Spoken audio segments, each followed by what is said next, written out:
In New England, the AFC champs sport the best defense in the NFL, led by awesome Andre Tippett. And the league's top-rated quarterback, Tony Eason, has them humming to Stanley Morgan's tune.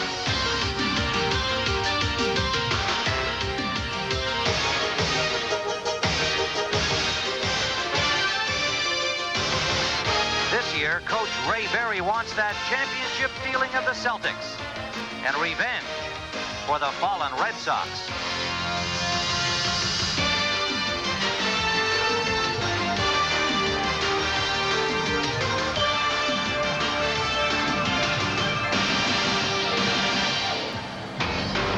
Live from the beautiful New England countryside, we are at Sullivan Stadium in Foxborough, Massachusetts.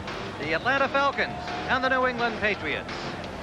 Cloudy skies, threatening indeed, with the wind coming up, perhaps some rain before this game is over. The lights are on. Temperatures, however, a mild 51 degrees for the 1st of November.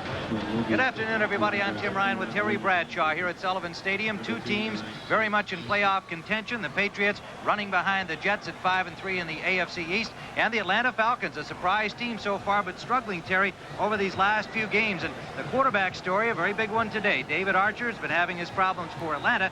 Tony Eason's been having none for the New England Patriots. Well, what's got to happen today for Atlanta? Dan Henning wants to run the football. Riggs has to have a big game to control the line of scrimmage, take some of the pressure off David Archer. Archer has to relax and enjoy himself. The offensive line's main concern today, Tim, is keeping Andre Tippett, number 56, out of the backfield. Now, key to victory for Atlanta, I believe, is the ability of Archer to scramble, get out of the pocket, and throw deep on the Patriots secondary. Well, it hasn't mattered who's been at quarterback for the Patriots. Grogan's done well, Eason's done well, but Eason is the main man. Not an interception so far this season. Well, the other thing is that Raymond Berry says, I want to throw the football, and I want to keep a balanced running, passing attack. They haven't done that this season. Not very well with Collins and James in the backfield running. I feel like today, though, if they fool around in the first half and not throw the football and score points early, they're in trouble, because in the last 8 games, in the second half alone, the Atlanta Falcons have only given up 34 points. Today,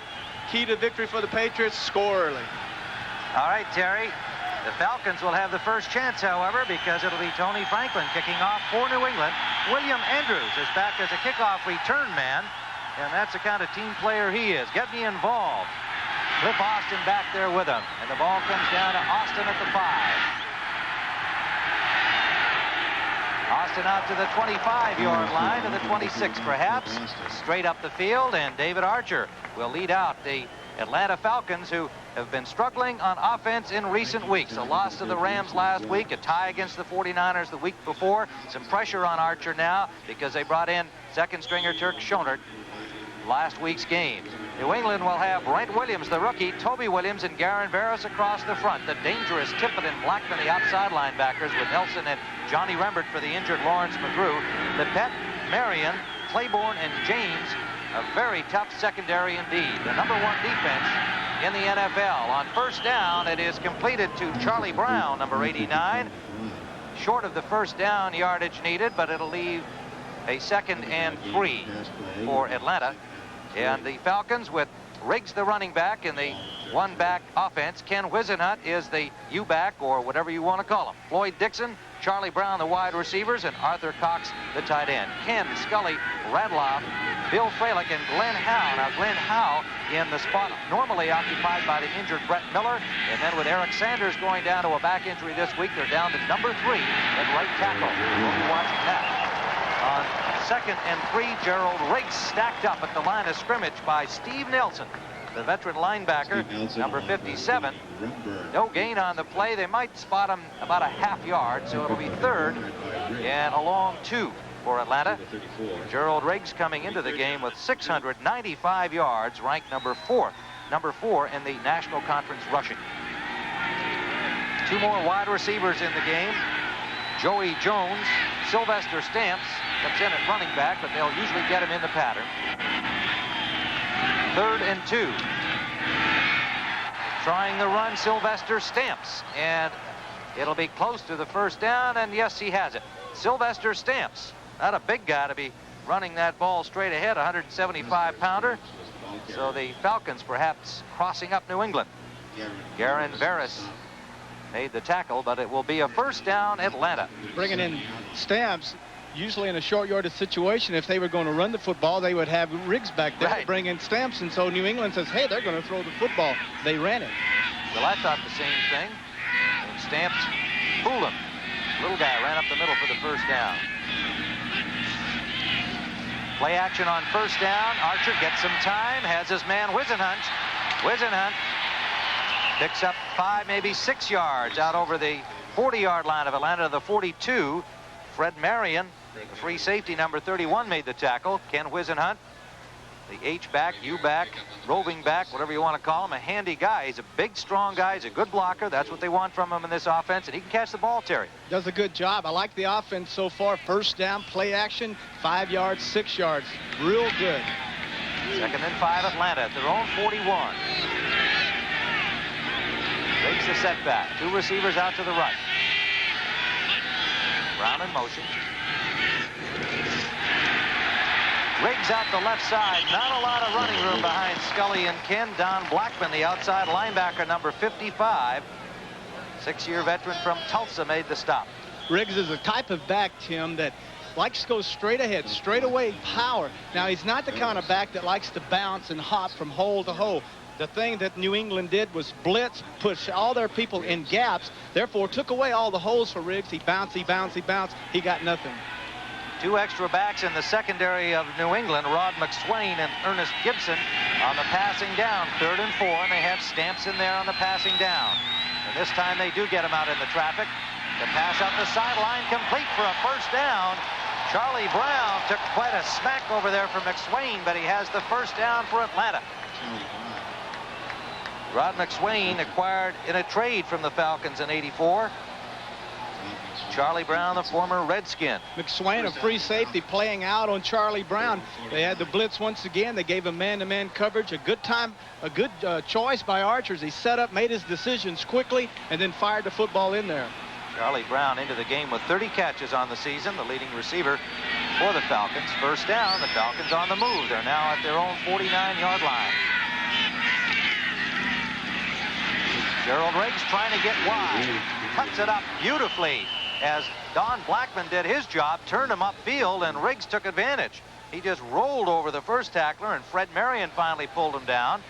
It'll be a gain of 6, maybe 7 yards on the play. Now that time, their 3rd first down. The first 2 times they had the ball on first down, play action passes, 5 and 6 yards. That time, came out, little play, gave the ball off to Riggs, first down, but New England came up in blitz, and they were chasing him, so they're guessing with him now. 2nd and 3, Atlanta now in Patriots territory. Opening offensive series. Short drop by Archer. Forced out now by Tippett. Has a man. First down, Atlanta. It's Floyd Dixon, the rookie wide receiver from Stephen Austin. And the ball advanced to the 35-yard line of the Pats. The thing that is so good about Archer is his ability to get out of trouble and make things happen. A little quick set, everyone is covered. Now he feels the pressure. He gets outside, and now a good job, as you see, number 89 come over. 86, Dixon gets out, releases, gets open, and gives him a target. 2 tight ends are now in at the 35-yard line. Ron Middleton, number 87, joining Arthur Cox for the Falcons. First down at the 35 of New England.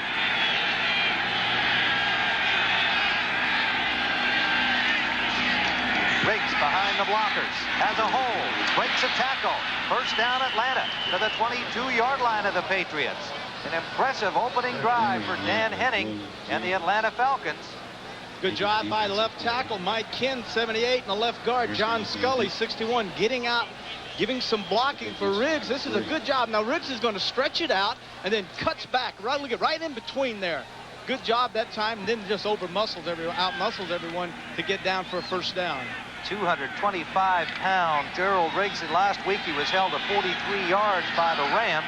A tough defense, but also the pattern of that game dictating the fact he didn't get the carries he usually gets. He's rolling now. 10 plays on this drive for Atlanta. And a miscue there. Archer just goes down to keep the ball, and a flag with some early movement and perhaps a miscount. Snap on the count. It looked like Cox, the tight end, number 88. He knew the blitz was coming. false start. Number 88 offense. 5-yard penalty. We'll replay the first down. Cox saw the blitz coming. He knew they were coming. He said, oh, my gosh, I've got to get out here and get set quick. And he got a little bit too anxious trying to get into his man. Got off sides. Gene Barth, the referee, with the first penalty of the game, leaves 1st and 15, and the ball spotted exactly at the 28-yard line of the New England Patriots.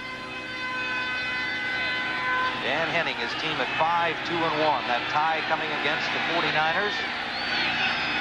Lost last week to the Rams. Still just a half game behind in the NFC West. Riggs trying to get back that 5 yards. Gets about 4. Loose ball recovered by the Falcons. The ball knocked loose from Gerald Riggs, but Atlanta maintains control, and Mike Ken, number 78, the left tackle, came up with the football. Something that Gerald Riggs is excellent at is not fumbling. Now look at Tippett 56, the guy that we said that they have to be concerned about. He's getting in there now. He's not the guy that's going to knock it out. It's pulled loose from Riggs and all that tile, and then Ken, the left tackle, recovers the football. It is 2nd down and a long 12, we'll call it. The ball just outside the 25. And a timeout on the field here just as the Falcons came out over the ball. And some discussion here. Are we in a replay circumstance? Indisputable visual evidence. Well, Gene Barth and the head linesman, the umpire. Joe Gardy's up there, I know. Replay guys sitting up there, nice and warm. The wind has come up here at Sullivan Stadium, blowing in from our left to the end zones, the open here in Sullivan Stadium. I'm not sure what's let's see if we can find out what happened. Just a straight ahead. Wisenhunt coming inside. Riggs trying to get in behind him. Now he's virtually stopped. The official on the field ruled that forward progress had stopped the play. There was no fumble. All right. Instant replay says the call stands. You could see Nelson, 57, getting his hands on the football and pulling it out of Riggs forcing the fumble, but they say, hey, forward progress has stopped. Atlanta's football. I did not hear the whistle before I saw the fumble. So. Well, we're 500 yards away from the field. So. That's it. So clearly no fumble on the play, no harm, no foul here. Stamps trying to get wide, and the Patriots with a great job defensively on the short side would not let him turn it upfield. Raymond Claiborne, number 26, just forced him out of bounds. Interesting that they're letting Stamps run with the ball. That's twice now in this series. Well, they had their computer readout, and it says that every time Stamps is in the backfield, he's primarily a receiver. And so therefore, they're playing passing situations. Therefore, Atlanta's turning around and using him to run to kind of offset that. Now you have an interesting situation, 21-yard line. What Archer has to be thinking is blitz, man coverage. Got to get the ball away fast. 3rd and 7 at the 23-yard line. Great drop from Archer, has time in the pocket, hit from behind, and the loose ball recovered. Was it an incomplete pass? Was it a fumble? But it was recovered by the Falcons. Big number 55, Wayne Radloff, the center. Actually, the thing that happened was as Dave set up, he set up 8 yards deep. The thing he should have done is take one more step up. Now set up, now go forward. What happened, he didn't go forward, and he allowed Garen Veras, the defensive right end, to get a hand on the ball and knock it loose. What a job by Garen Veras, leading his man and getting the quarterback from behind. So Luckhurst, who suffered back spasms in the warm-up, will attempt from the 31-yard line. And he has it.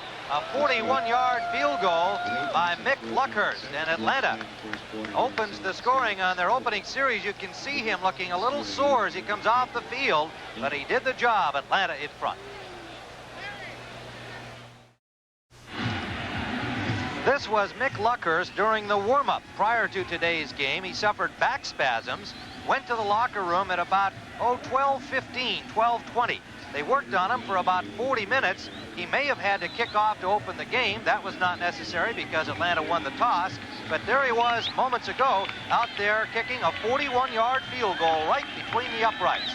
Now, however, they have opted to let Rick Donnelly, the punter, kick off for Atlanta. Luckhurst would normally have these duties, but Donnelly was a kicker at Wyoming. And in 2 years there, he was 10 of 19 on field goal attempts. So he has had the experience, but the short kickoff brought upfield by Stephen Starring, number 81.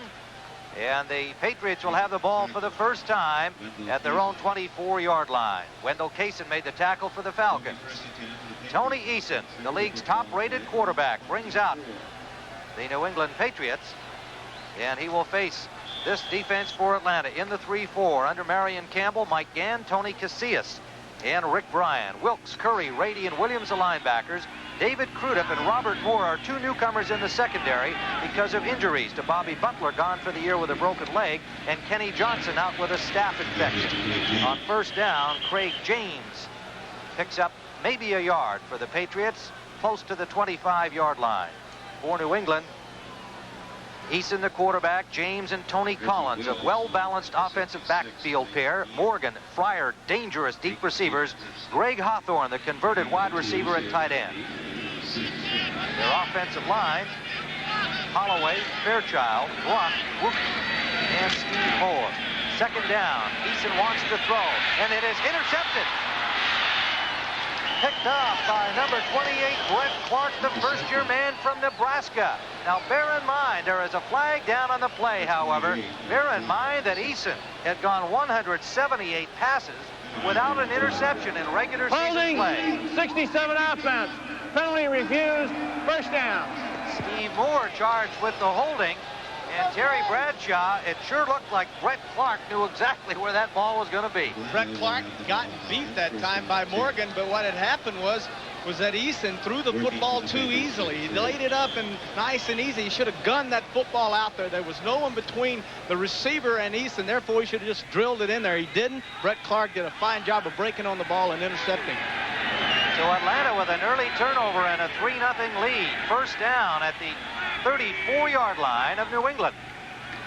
Archer dropped immediately before he could get anywhere. It must have been a mistake in the blocking out the right side on that play, Terry. Well, what's happening is that New England's coming up now and showing blitz. David Archer's going through a checklist on blitzes. If they show a certain blitz, he has a play that he would like to audible to against that blitz. That time they got on the wrong page, wrong snap count, went ahead and fell on the football and lost 2 yards. You know, the thing that's interesting here, Tim, is that it's 7:08 and counting, and Atlanta's had this football the whole time in this first quarter. They continue this. That's the best way to beat New England. They made 13 plays on their opening drive, Terry, and getting the ball right back on the interception. Short drop. It's off to Wisenhunt. He's going to throw the ball. Can't find a man and runs it. Oh, look at this. What a job by Ken Wisenhunt.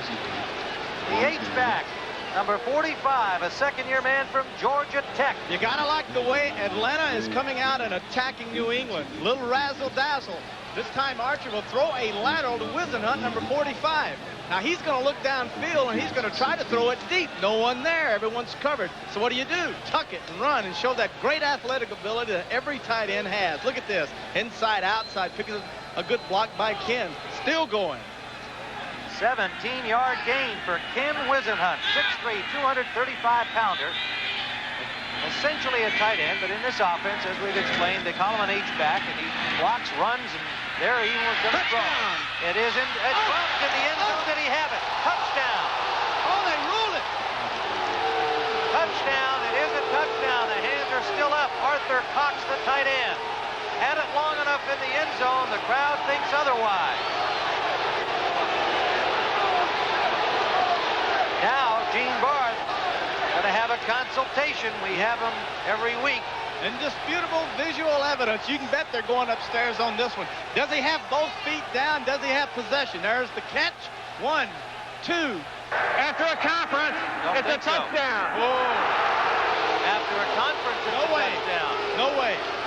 Well, on our view of the instant replay, I would have to say that the ball was not in control with 2 feet down. It was stripped just as he got the second foot down. The thing that you and I had talked about in talking about Atlanta, we said that it was very important that something good happened to them early in this football game. That definitely was something good.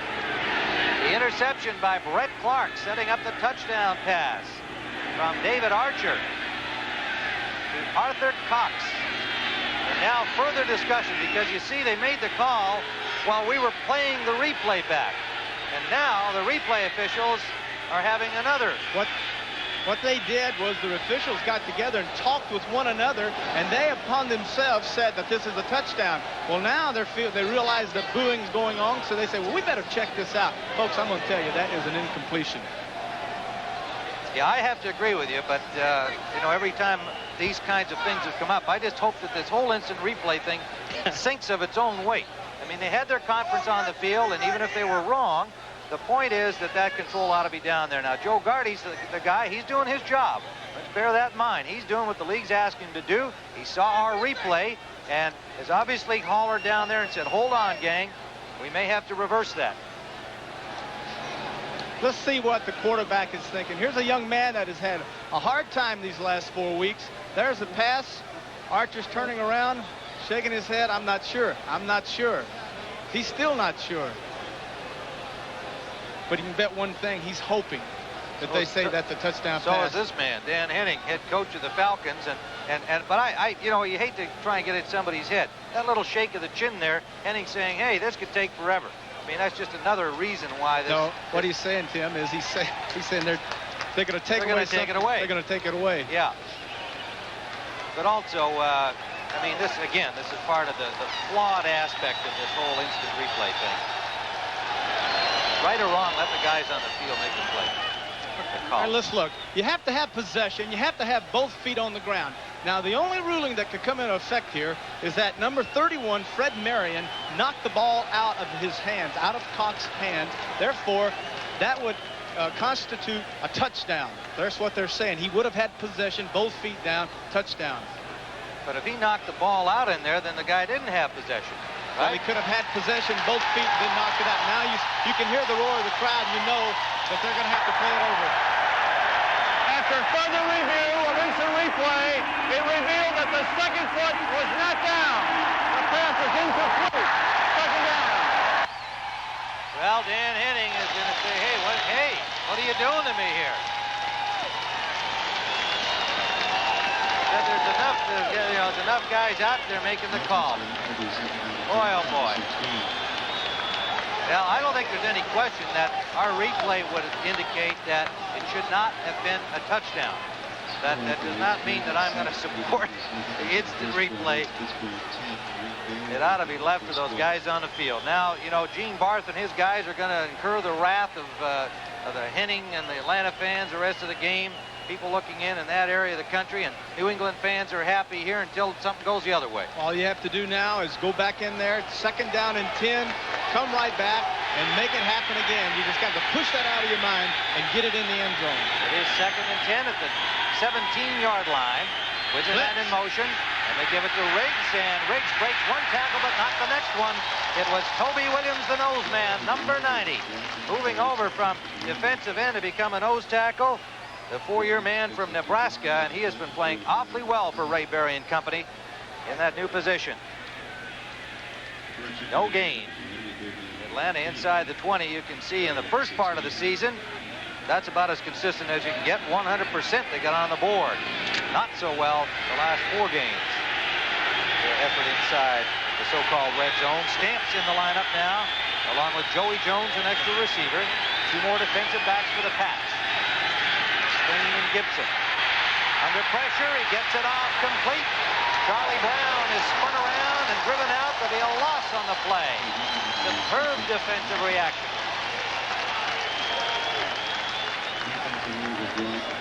Lepet, number 42, coming on his own. Looked like a delayed blitz by the corner. As you can see, Archer setting up. There's the games in the middle. Picked up well by the offensive line. But the left cornerback, number 42, Ronnie Lepet, blitzed on his own, forced Archer to get rid of the football to Brown. Solid play downfield once the pass was caught. Nowhere for Brown to go. So Luckhurst will attempt again. With his back spasms and all, the ball spotted at the 27-yard line. Archer to hold. Luckhurst, a 37-yard try, and he missed it. To the right. So the Falcons come up empty after the interception by Clark. You can see Luckhurst still in obvious pain. 5:05 to play in an eventful first period. We'll be back at Sullivan Stadium in a moment. Stadium. Cloudy skies here in Foxborough, Massachusetts. Dan Henning, a cloud over his head. A touchdown callback. And it is 3-0. The field goal missed by Lunkers from 36 yards. And the Patriots finally get a chance to do something with the ball again from their own 20-yard line. Eason under pressure. Has a man. Up the middle, a first down to the 35-yard line, the tight end Hawthorne. Greg Hawthorne. One of your old Steelers there, Terry. Last week he caught 4 passes, Tim, against Buffalo. Outside release, just going up the field. Now what he's doing, he's running down the field. He sees his quarterback in trouble. Now he does the smart thing. He moves towards the quarterback, slows down, catches the football. Good job by Eason of scrambling and getting outside. First down at the 35-yard line. Slot right for the Pats.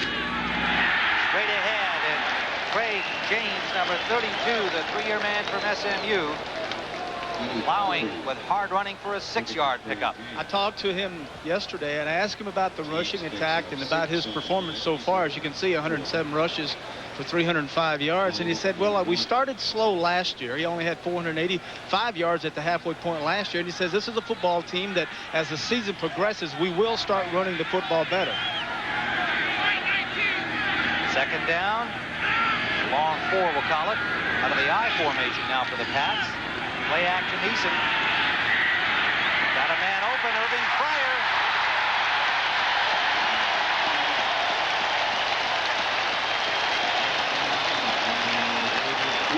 To the 25-yard line of the Falcons, Irving Fryer, the big play guy. The secret to this was the fact that Stanley Morgan, 86, ran straight down the field and took the safety in the corner with him. Fryer in the center of your screen, a simple crossing route, and a good job that time by Eason of dropping in over the linebacker's head and allowing Fryer the opportunity to run under it and make the grab. 34-yard gain, and Irving Fryer has had a few big drops in recent games to go with spectacular receptions. I'm sure happy to get that first one in a big play situation. First down at the 25. James off tackle left, and he is stacked up. Nowhere to go as he's met by John Rady, the linebacker, number 59. 2 or 3 other red-shirted Falcons arriving at the scene of the crime. Rick Bryan, number 77, defensive right end, Tim, did a good job of engaging the tackle and forcing him out wide. You're looking at him right there, Rick Bryan. He stayed with him, and forced the running back inside, right into Rady, and then Rady made the stop on him. So really credit that play to Rick Bryan. Second and 8. 2-yard pickup, the ball at the 24-yard line of Atlanta. Eason, quick release, complete to Starring. First down yardage for the Patriots, moving on this drive. Hit driven back by David Crudup.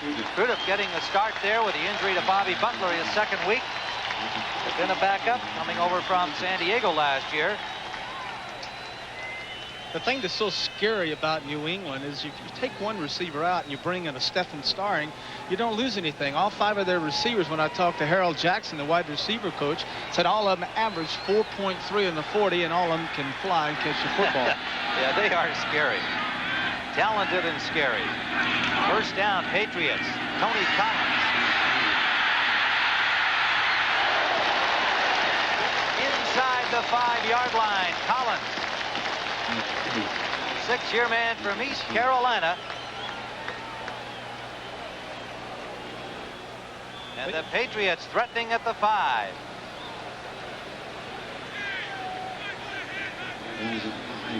Scott Case, the guy to drive them out. It'll be second and about a football for a first down. If they go short here, they'll have 4 cracks at that end zone. Trailing 3-0. 2:17.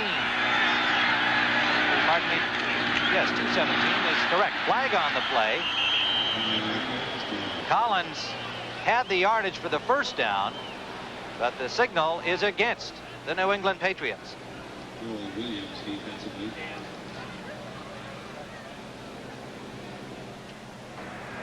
Illegal motion, offense.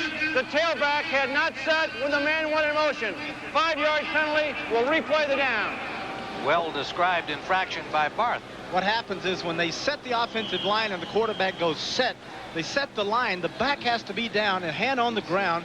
for 3 seconds. That time he did not put his hand down. He put it down, pulled it up too fast. It'll leave 2nd and 6 for a first down. Ball back outside the 10-yard line. Inside handoff, nearly bobbled. Now the pitch out, picked up by Collins, and driven out of bounds for a loss. I saw them work on this play yesterday, and I turned around and told you they got this gadget on the option.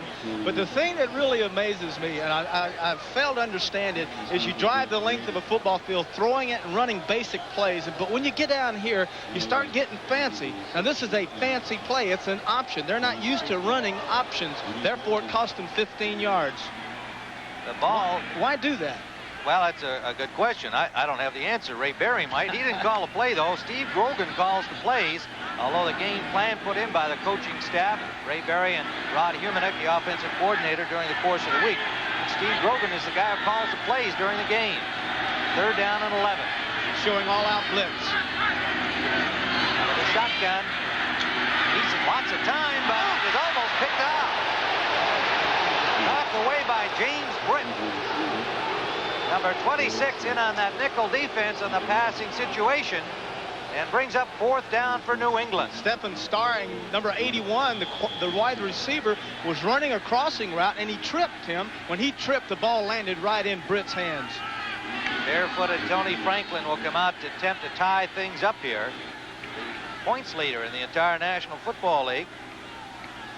75 points on the season. Former Philadelphia Eagle, wants to be a sports announcer when he hangs it up. Planning on doing some weekend work next offseason in San Antonio, and he's got that one rolled down the middle. And we are tied with 1:40 remaining in the first period of play at Sullivan Stadium. The Patriots have tied it up at 3-all. Carolina takes on a Clemson team with players who believe in razzle-dazzle and fans who believe in razzmatazz. Or see Stanford meet UCLA next Saturday on CBS Sports.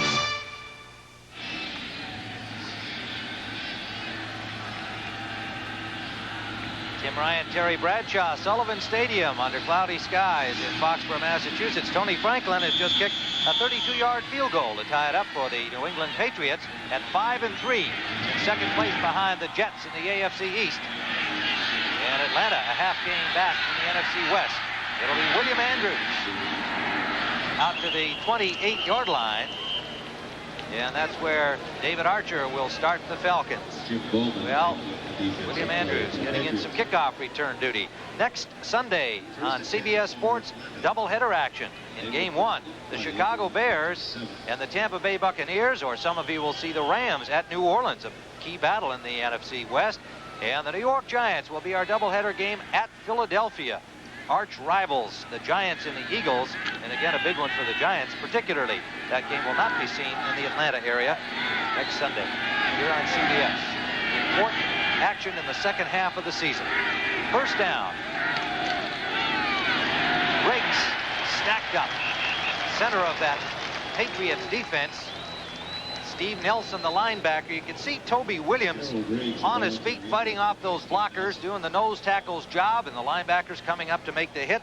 Garen Barris, number 60, getting a piece of it as well. Toby said playing nose tackle. Toby right there in the middle, number 90, folks. Toby Williams said playing nose tackle is like fighting in a phone booth. So he's telling you there's not a lot of room to mess around down there. I don't think he and I could get in a phone booth together. He goes a big 275. Extra receiver in on 2nd down, and Archer runs out of time. Barris with a sack.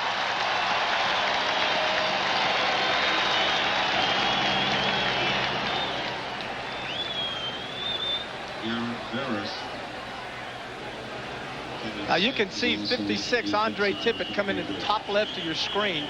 He's going to come up on the outside. Cox, the tight end, lets him go. Ken picks him up. Now Archer stands there, and then Barris comes around the outside and finally knocks his man down. Barris was a young guy that came in really for Toby Williams last year when Toby was a starter at defensive end, Tim.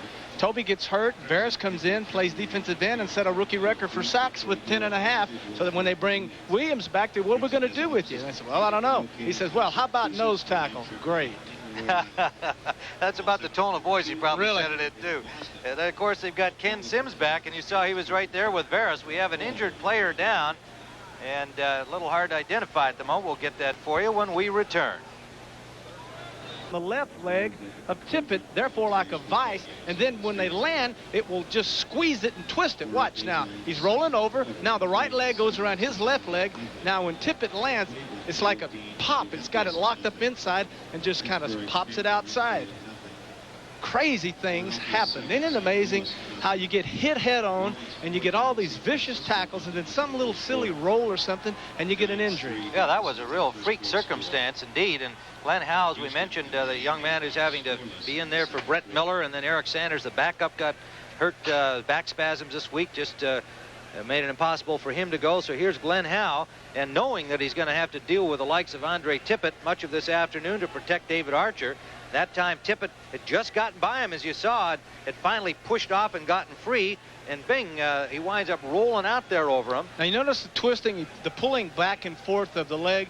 What the doctors are doing is checking to see if there's ligament damage. If it moves a lot, then there's ligament damage. If it doesn't move a lot, then normally they'll say it's a strain or something, just a little stretch. Well, we'll get a report on Andre Tippett, who has 9.5 sacks, and certainly the key defensive performer for the Patriots, because they'll move them all over the field, bring them from all angles on the blitzes.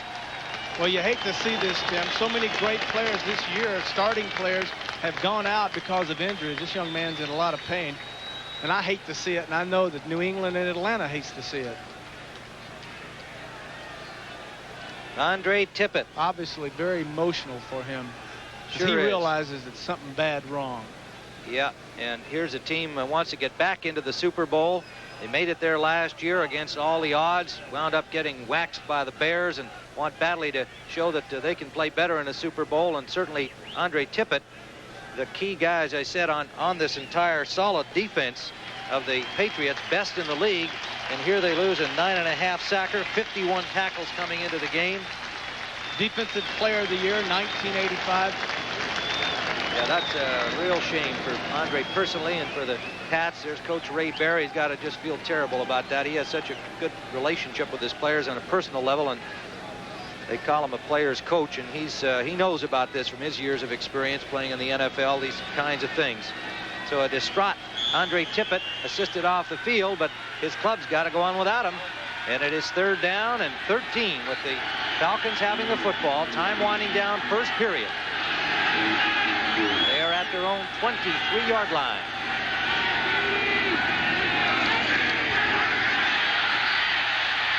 Archer gets it off. His receiver fell down. Charlie Brown, to make it Stamps, the intended receiver. Sylvester Stamps fell down as he looked back for the ball. So Atlanta will have to punt for the first time this afternoon. David Archer will have to rethink things here as we have a 3-3 football game.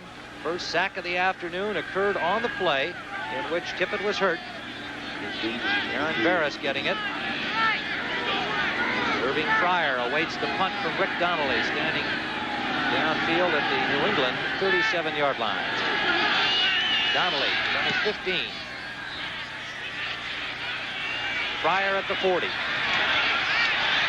Dropped immediately at the 43-yard line by Brett Clark, number 28 for the Falcons. So pretty good field position for the New England Patriots. A 36-yard punt from Donnelly and a 2-yard return. Next week on CBS Sports Saturday college football action, you'll see the Tar Heels of North Carolina and the Clemson Tigers, both teams in the midst of the ACC championship. What did I say? You said Clemson. You said it right, but it's Clemson. Okay, next Saturday on CBS Sports. You're right. I mean, I can't possibly. I've got to teach you how to talk. I know. I gotta talk that Southern when I'm doing. Got to get ACC. That New York out of you. Get some of that Carolina in you. First down for New England in good field position. Going deep, Eason. Complete. Stanley Morgan with 42 catches and 7 touchdowns coming into the game. They try to get it all. Scott Case, 25, the right corner that was covering Morgan, went up. There's Case. He goes up, swings at the ball, misses the football, and it was just enough of a distraction to force Morgan to drop the ball and hit him right in the shoulder pads. Final seconds of the first quarter. The ball at the 44-yard line of New England. Tony Eason, in his 4th year out of the University of Illinois, that plays, as we've commented, and you've heard no doubt before, in a unique situation by the backup quarterback, Steve Grogan. And they go on the ground to Collins. Collins nowhere to go. There were 3 Falcons waiting out there, and Reggie Wilkes, all he had to do was pin him down.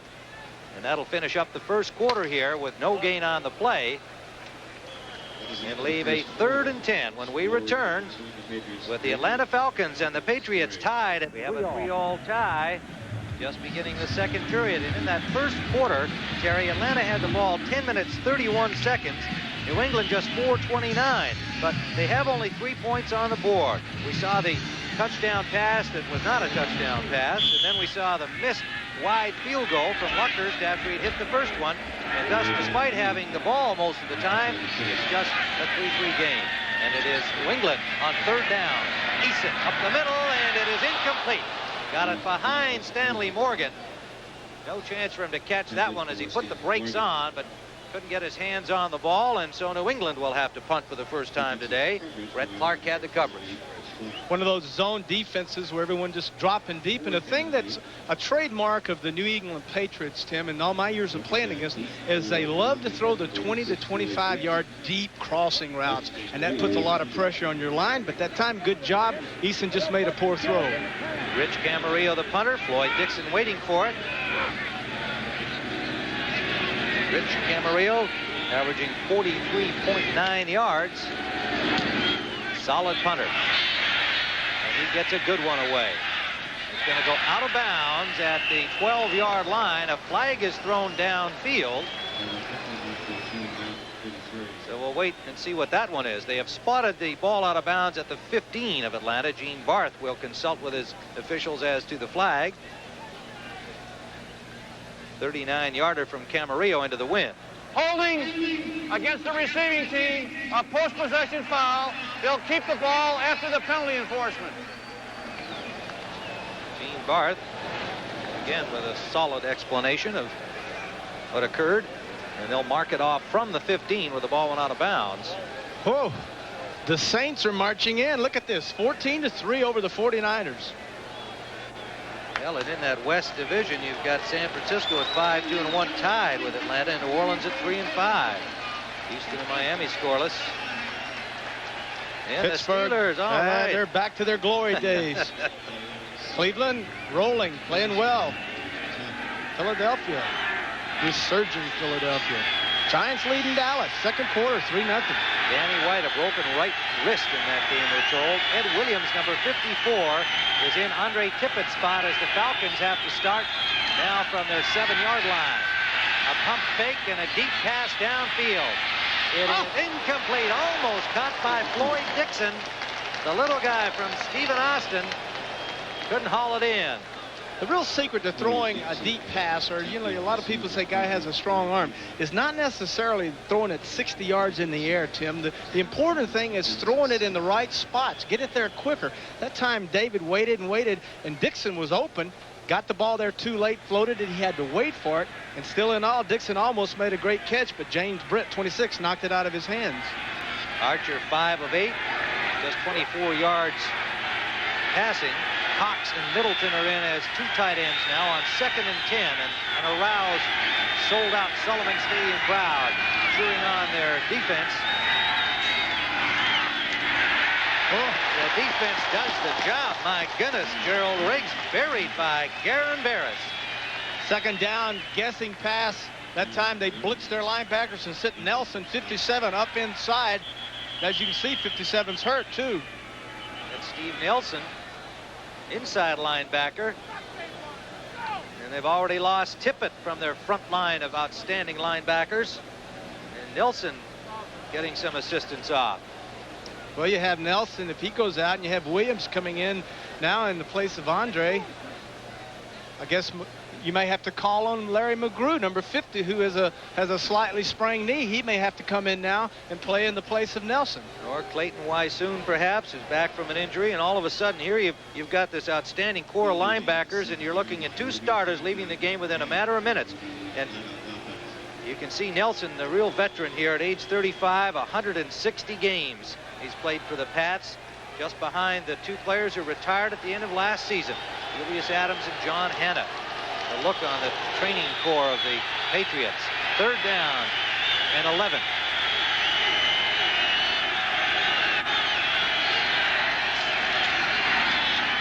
A miscue on the play, and Archer just dives back near the line of scrimmage, and Atlanta will have to punt. So a couple of mistakes out there, and you see Archer talking to Sylvester Stamps, number 29. They've had a couple of mistakes indeed. When you're backed up like that, strange things happen. That's a terrible position for a quarterback that's been struggling to be in. They blitz you. You got a young guy in there, Sylvester Stamps, who goes the wrong way. All bad things starting to happen now to Atlanta. Donnelly has to punt, standing just inside the end line. Oh, a dandy. Terrific punt by Donnelly. Backs up Irving Fryer to his 36-yard line. And he is dropped at the 42. Still good field position for the Patriots, but what a job by Donnelly.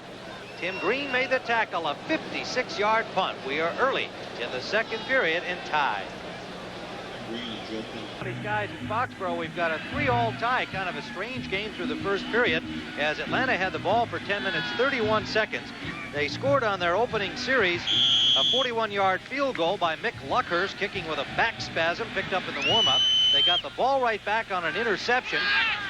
Thought they had a touchdown. The ball was dropped in the end zone, stripped away, and a touchdown call back after a replay, and then they missed on the field goal try. And New England has tied it at 3. They have the football. 1st down from their own 42. Tony Collins picks up about 2 to the 45-yard line.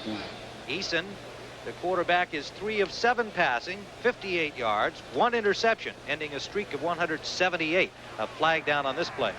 66 offense, holding, 10-yard penalty, still 1st down. Paul Fairchild, left guard, guy that took Hog Hanna. Spot at left guard.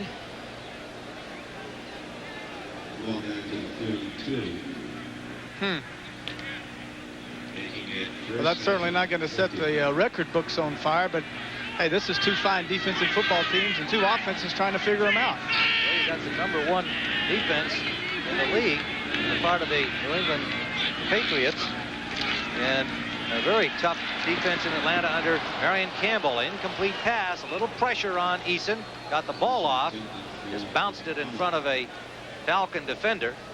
A very confusing coverage that time. As a quarterback, I see exactly what Eason saw. I saw zone, which means there should be no man coverage on the backs coming out. So you ought to be able to get a screen off. That time he set it up beautifully. But what Marion Campbell had his linebackers do was engage the tight end and the backs man for man. Therefore, Eason just had to throw the football away. So it leaves a 2nd and 20 after that holding penalty on 1st down. Easy game. Huh. Well, easy for you. You played Pop Warner. You know how hard this is.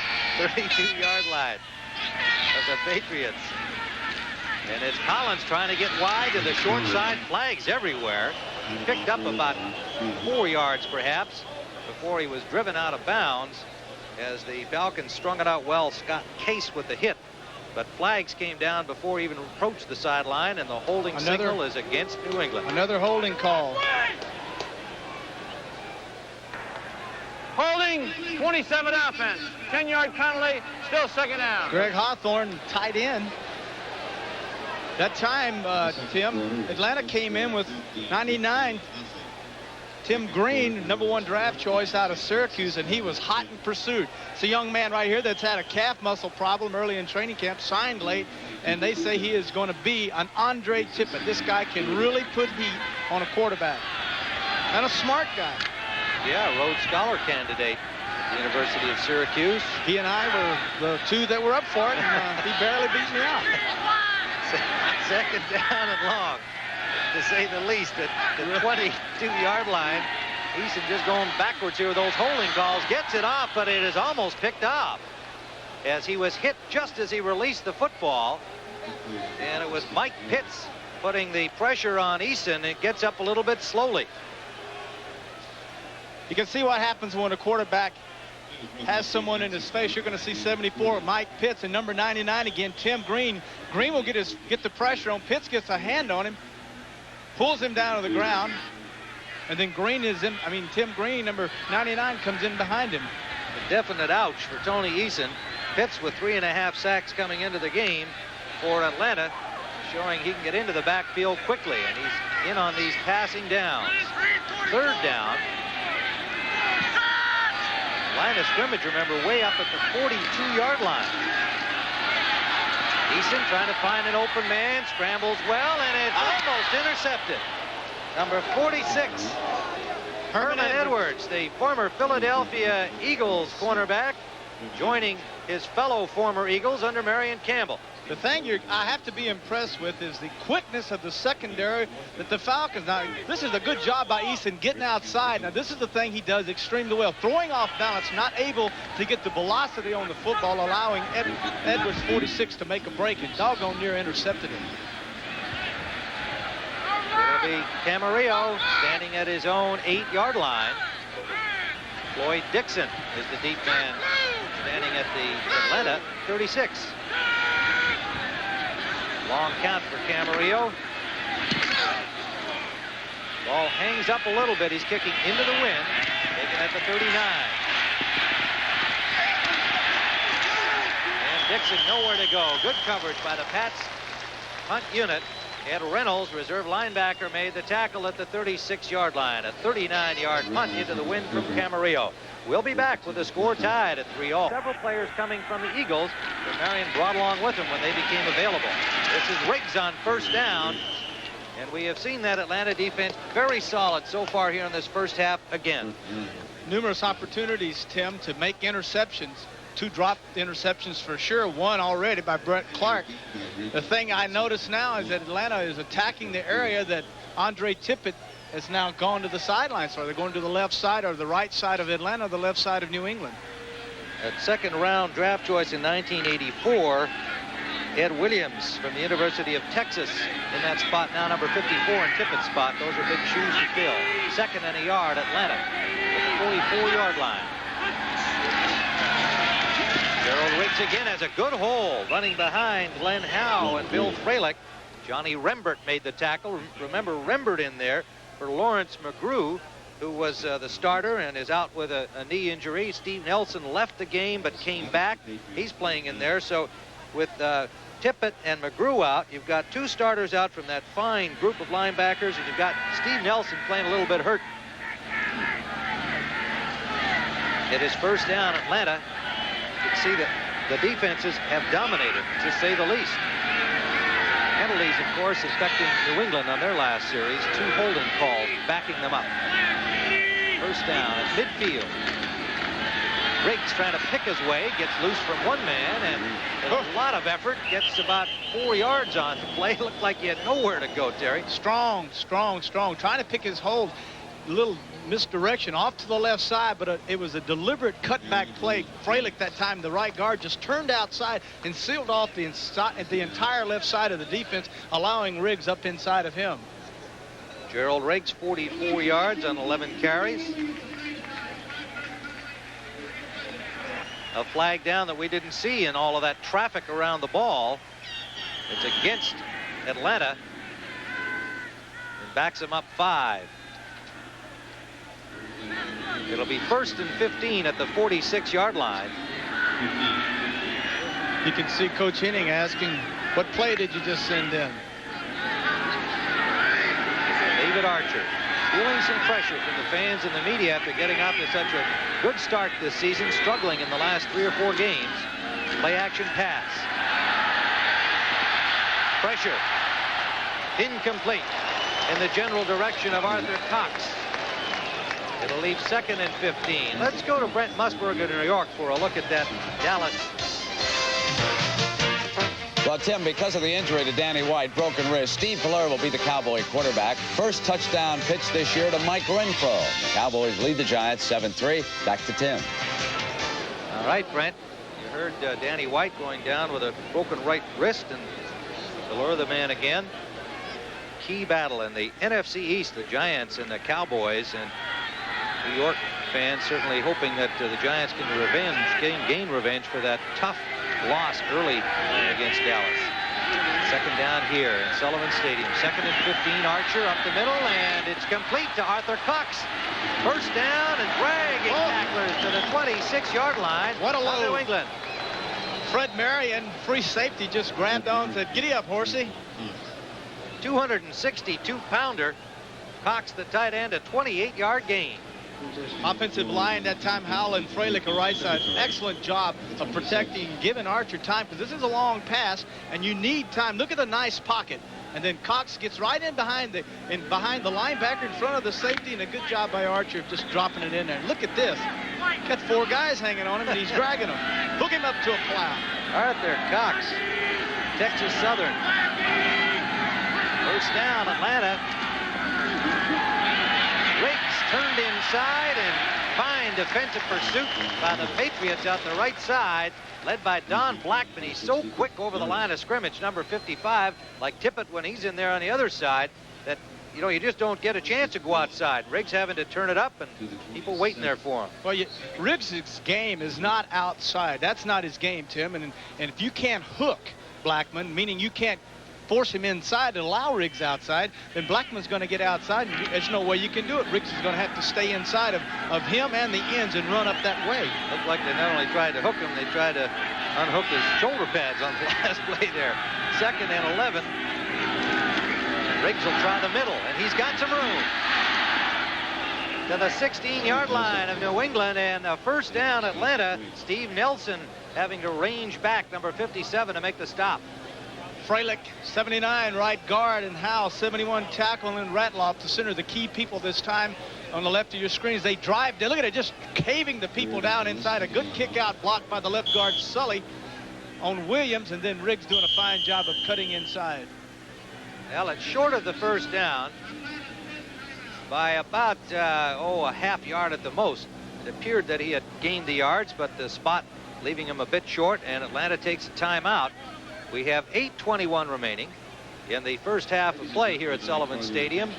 With Tippett out, the thing that has happened now is New England has gotten away completely from blitzing, allowing Atlanta now to go in and zone block, which means just big guy on big guy, and allowing Riggs to pick his holes and doing a good job. Henning now has the type of offense he had the first 4 games.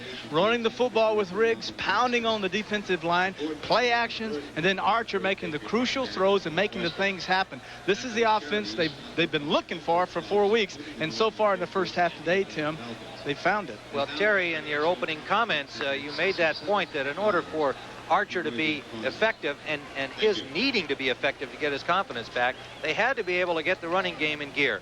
And that was Henning's intention, and so far you're saying they're right on target. Right, exactly. This young man, Archer, he's too young to carry a football team. He's just a baby.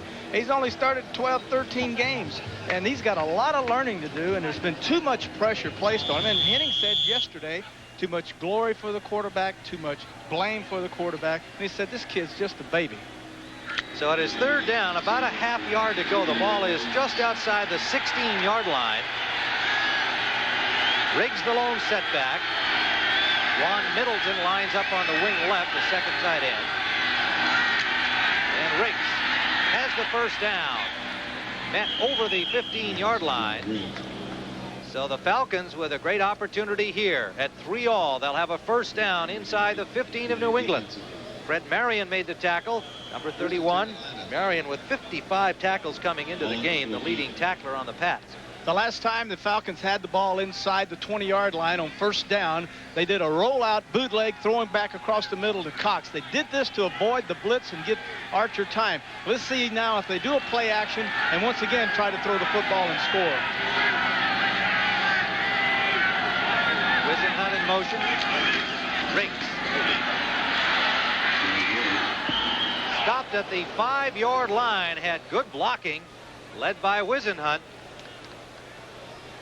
Even Charlie Brown, the wide receiver, involved in the blocking out the right side. And let's see how they spot that ball. They're going to be close again to a first down and short by about a half a yard. So 2nd and a half yard to go for a first down. And they're at the 5-yard line of New England. Nelson and Roland James combining to stop him. The strong side of your rushing attack is always your right tackle, guard, and tight end. The strong side, or your power side on your defense, is always the left side. This time we're seeing power versus power. Middleton, wing left. He's the motion man. Riggs again.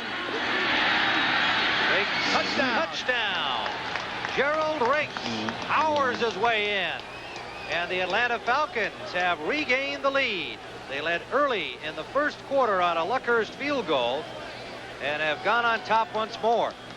Notice the right guard, number 79, in the center of your screen. Right off the football, inside, shoving, fighting, pushing. Brent Williams just drives him completely back, allowing Riggs to get up inside, and he too having a good power drive, gets it into the end zone. There's the man. That is a big man. Many saying now, Tim, he's one of the best guards in the National Football League, and this is only his 2nd year. Well, and I think a good thing for Bill Fralick, who's a quality person, has come out recently, I think for the 2nd time, against the use of steroids, and a real serious concern on his part. He acknowledged that he had used steroids at some point during his college career, and has learned that putting that stuff in your system is bad news. We've got another conference going down there with Gene Barth and company, and they're evidently talking to the replay officials, and it had to be again on a touchdown play. So let's see whether or not Riggs got in. Was a knee down or what have you? Well, once again, you'll see After a review of instant replay, it was not a touchdown. The ball should be spotted on the 1-foot line. There's Riggs, and you can see both knees are down at the 1-yard line. Yeah. So I've got to say once again that this is a good call. But you notice that the action when it takes place, you can't see these things. But folks, we have the luxury of running 20 plays back, and you can look at it and clearly see that it's a good call. He didn't get in. Dan Henning saying, hey, deja vu is what he's saying. How many times do I have to get it in the end zone here? But he either got it in or he didn't. The officials say First he didn't. and goal from the 1-foot line. First and goal. He did get a first down, so it'll be first and goal from the 1-foot line. He's got to be thinking, what in the world is going to happen to me next? Well, frustrating. You got to feel for this guy. You got to understand the frustration that he's going through right now. Said, good gosh almighty, 3-3, we get it in again. Now we're back on the 1-foot line.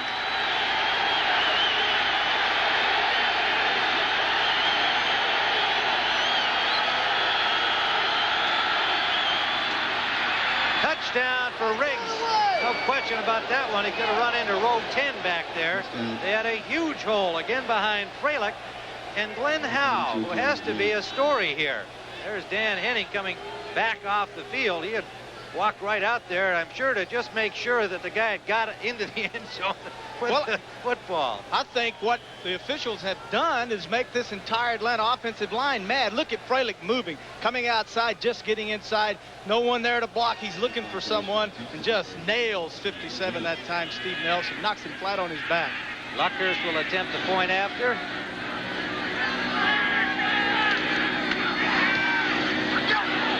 And he's got it. So the Atlanta Falcons have now opened a 10-3 lead. We have 6:29 still to play in the first half at Sullivan Stadium.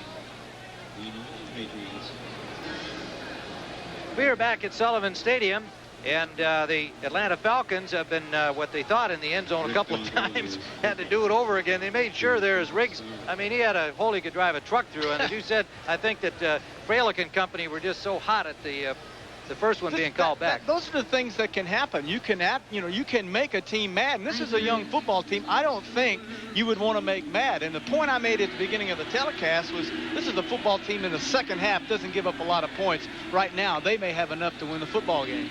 Well, and that for New England, the #1 defense in the NFL, the first touchdown scored against them in 10 quarters. So obviously the Falcons have to feel good about what they've accomplished, and especially since they had two of them called back. So Luckhurst, who's been kicking in pain, again will take time off from the kickoff duties and let Rick Donnelly do it. Normally just the punter, but with college placement kicking experience, he'll kick it off again. The deep man, Stephen Starring, and he is backed up on a good kickoff behind the goal line. Brings it from a yard deep. Stephen Starring over the 20 to the 21-yard line.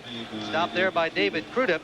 And Starring leading the AFC in kickoff returns, almost 25 yards on the average. So he's a dangerous guy, number 81.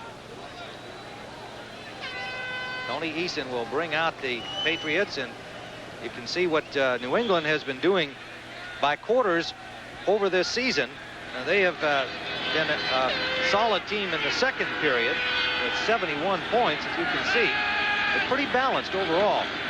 Eason on first down has his man Tony Collins out of the backfield, and Ray Berry says that Collins is first of all a complete back.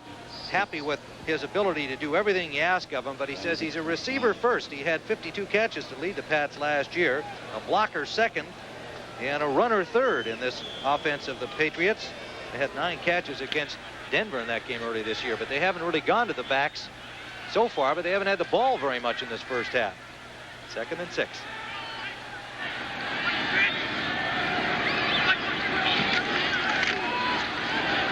Collins on the short side. A flag is down. He got a yard, maybe 2, before he was met by Rick Bryan, number 77, third-year man from Oklahoma. The flag was downfield. And the holding call goes against New England. Penalties, and particularly holding penalties, continuing to plague the Patriots. 67 offense, holding, 10-yard penalty, still 2nd down. That's Steve Moore. Look at the size of that argument. Whoa. Whoops. Steve Moore also used some heavyweight better language. not do that. Better not do that. Unsportsmanlike conduct, number 67 offense. Unsportsmanlike, and a little conversation from a 315-pounder.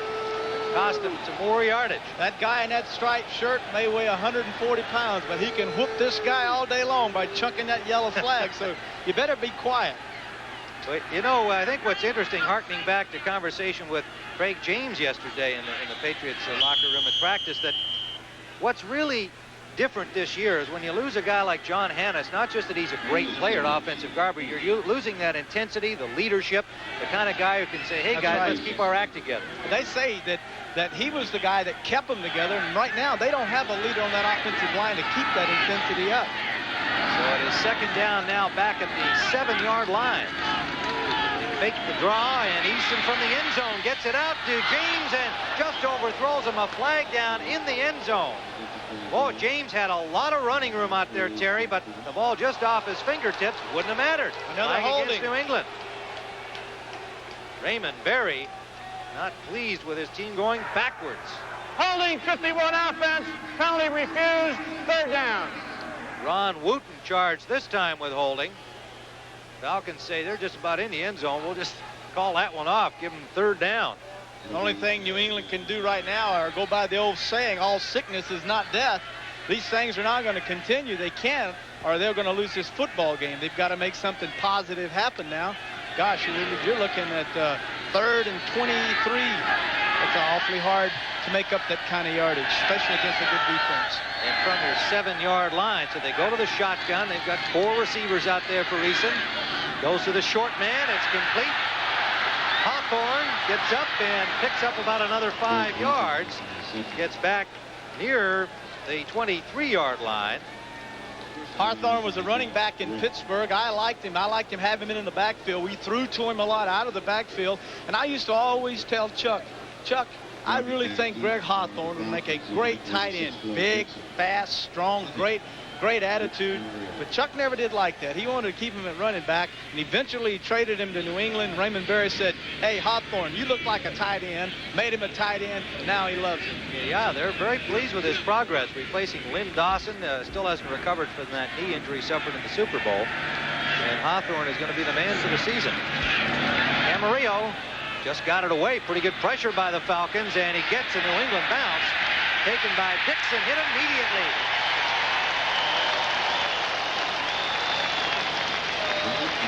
Rod McSwain with the open field tackle on Floyd Dixon. And the crowd enjoyed that, a 41-yarder. So Atlanta with the football, 4:50 to play in the first half, and they have it at the 36-yard line. New Orleans still leading San Francisco, and we'll be watching that one for Atlanta fans in Miami in front of Houston. Oh. And the mighty Steelers rolling along.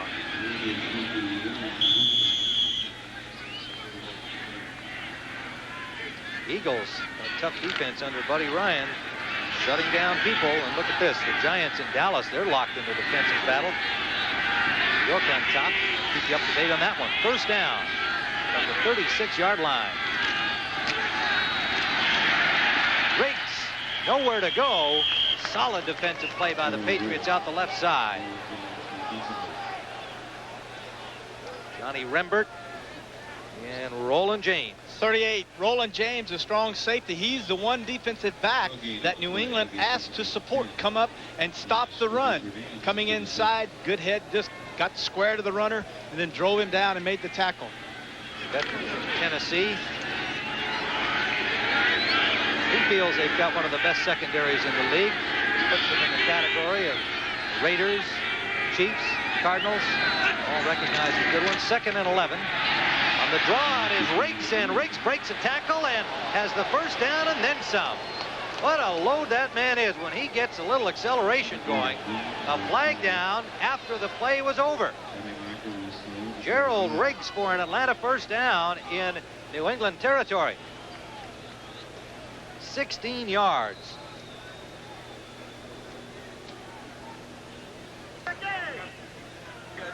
With offsetting personal fouls after the ball was dead. 88 offense, 67 defense. The penalties offset and the down counts. It's a first down. Well, that's Arthur Cox and Steve Nelson having a little set to there that didn't last too long. And New England getting back to the blitz that time, thinking they are going to pass. Blitz, sent out both linebackers outside, stunted their tackles inside. An excellent job once again by the Atlanta Falcons offensive line of taking the stunts, moving them outside, Tim, and allowing a huge hole for Riggs to run in. And allowing him to roll up 82 yards in 18 carries. Remember, just 43 for the entire game against the Rams last week. And this time it's William Andrews getting the call. His first carry of the day and got about a yard. I think one of the mistakes Atlanta could make right now is the fact that they're having success running the football, but don't forget that they've had success throwing the football, and who's to say that the passing that Archer's done in this first half has not made the running game go. So I think it'd be a big mistake if they rely strictly on their running attack now. If they do, then they'll have no offense. 2nd and 9, they've got a slot left here. Floyd Dixon in motion out of the slot. Again, they go to the run. No, it's going to be Archer the other way. David Archer to the 30-yard line. A naked reverse. He made a real good fake and showed why he has already got 269 yards rushing coming into this game. He picks up 16 more. Dan Henning told us the thing he likes about Archer is that he is an improviser. That means that he'll take something and create something out of the ordinary. This is not a design play. Archer knew that they were going to close down with their outside linebacker. He saw that and he kept it. Excellent job. So it's first down at the 30-yard line of New England. Kenneth Sims comes in defensively for the rookie Brent Williams at left end. Sims, the #1 pick back in '82. They've been easing him back into the lineup following his injury to his back. Flags down, whistles everywhere, and that one will start over again back at the 30. That's a shame there, one of the few traps. Ball start, offense number 79. 5-yard penalty, still first down. Freilich, an outstanding drive blocker that time, pulling to his left to trapping the end, kicking out the end, just jumped a little too soon. So it'll be 1st and 15, and I guess you have to give some credit to young Glenn Howe, the second-year man from Southern Mississippi, so far holding his own alongside Freilich at right tackle. He's the 3rd right tackle on that side behind Brett Miller, the starters on injured reserve, and Sanders, who's also hurt. And apart from that one play on which Tippett was hurt, and that time Howe beaten on the play, he's really been doing a fine job over there. Had to be be a source of some concern for Atlanta coming into the game. This is Riggs. He wants to throw, and it is a diving try by Dixon. Can't quite get his hands on it. Floyd Dixon stretched it out there, giving Riggs every chance to be a hero if he could have made a big catch, but he could not hold on to the ball. Well, we're seeing it all today. I like that play. Also, I like the fact that it's speed versus speed. Speed, 42, Lepet against Dixon, number 86. On the bottom. Now, he's going to come inside like he's going to block the safety. Now he turns back out to the corner. Now, Marion has to pick him up. Lepet has to pick him up. Now, he's got his man beaten. Ooh, almost a great catch. Just off the fingertips of the speedy Floyd Dixon. 2nd and 15. He's in motion again. Riggs hauled down behind the line of scrimmage by Rembert, a linebacker number 52, playing for the injured Lawrence McGrew. And Rembert, who had a big intercept against Buffalo last week, lateraled off to Tippett. One of the big plays of the game for New England, comes up big here. On the right side of your screen, you're going to notice how everyone stays back. The linebackers that side did not pursue as they've been doing early in the game because of Archer's ability to run and scramble a while ago. Now they're staying home, Tim. It's going to allow them to run those sweeps to the right side. 3rd down and about 16 to go at the 36-yard line. Approaching the 2-minute warning, and we'll have it now. So a tight defensive struggle continues into the final minutes of the first half. Atlanta leading the Patriots at home 10-3. Tim Ryan with Terry Bradshaw. 2 minutes to play here. You can see kind of a sultry gray day in Foxborough, Massachusetts. It was absolutely perfect fall weather up here the past couple of days, but in came the clouds. They've just been kind of hanging there. We've had no moisture yet, but the lights have been on since the opening kickoff. And the game somehow has had that kind of gray, cloudy look to it as well. In Atlanta, 20 minutes and 58 seconds they've had the football. They've got 10 points to show for it. Blitz. 3rd down and 15. Archer has time, but it's incomplete. Intended for Joey Jones, number 84. There was confusion that time in the secondary. Lepet, number 42, in the right of your screen, folks. Now he's pointing, telling everyone, pick him up, I'm coming, I'm coming. Now he goes up to engage, but his back is coming out. Look at this, nice job of blocking Lepet. Archer's out wide.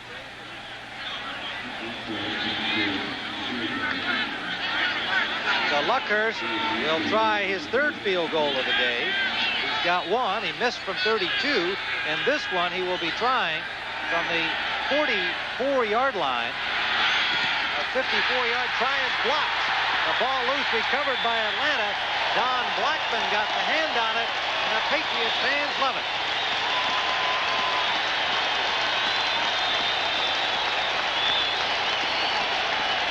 Sellout crowd at Sullivan Stadium. Enjoying that one. They've got good field position at the 45. There's good pressure up the middle. Luckhurst with the bad back and all does not get this football up very high. Good pressure by the defensive line. Push the offensive line back into the kick. Now I question whether or not maybe they should have punted this football, leading 10-3. Why not punt for the angle, make them go 80, 85 yards? Well, that's a good question right now, Terry. Because you got a kicker that's hurt. That's right. No, I'm just saying, I like that. I like the fact you're questioning it right now after it happened. Well, they got field position at the 45. That was a tough call on your part. He's got a man open, and it is Stanley Morgan to the 32-yard line.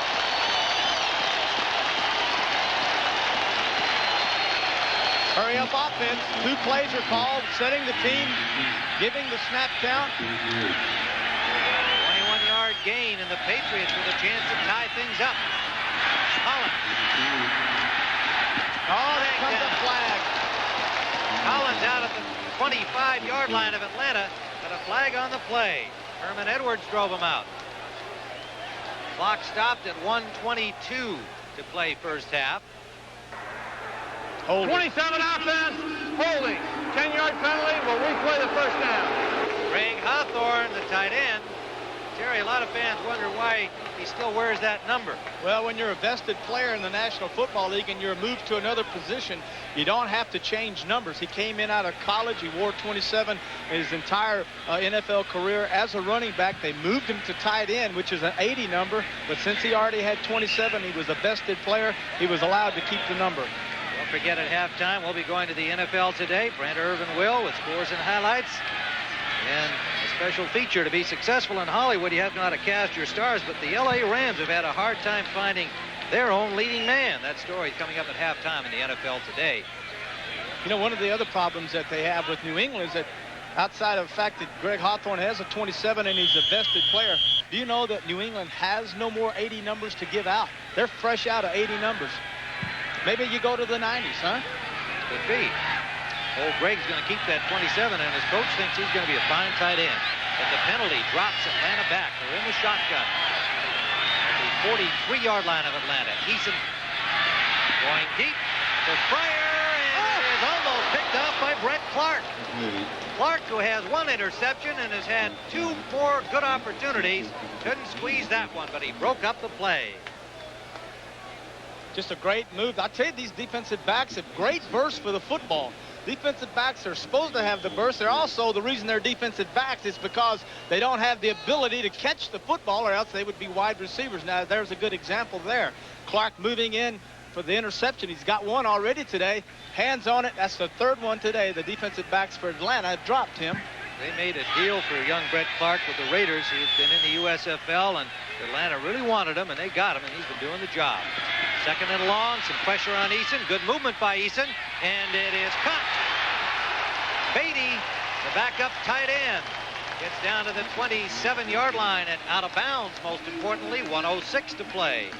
One of the things we're seeing on behalf of both quarterbacks is the great ability to get out of trouble. Quarterbacks nowadays, a guy like Marino, a guy like Plunkett, can't move around. They sit there, easy targets. Eason that time, good ability, escaped the rush, made a big play. Timeout on the field, and we'll be back with Atlanta leading, but New England driving. Out of bounds, but he had not. Greg Beatty, the rookie tight end from Stanford, so they had to take the timeout. 1:06 to play. And they have 2 timeouts remaining. The ball is 3rd down and a long 3 at the 27-yard line of Atlanta. Patriots trying to get in that locker room tied up. Eason from the shotgun has time, has his man. 1st down, New England. At the 22-yard line, Stanley Morgan.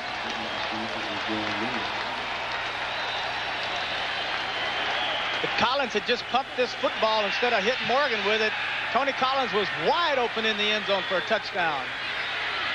Eason again with time. A flag down on the play. It's incomplete. Stephen Starring, the intended receiver. Eason did not get the ball to him. Starring tried to come back for it, but a flag was down anyway. There's a strong wind blowing from that corner right into Eason's face, Tim, and you have to really zing that football out there. If you lay it up like that, the wind will literally drive it into the ground, and that's exactly what happened on that play. Good point, Terry. You can see the flags in that corner, and they're just literally in the angle of where he threw that ball. Illegal motion, number 67. He moved before the snap.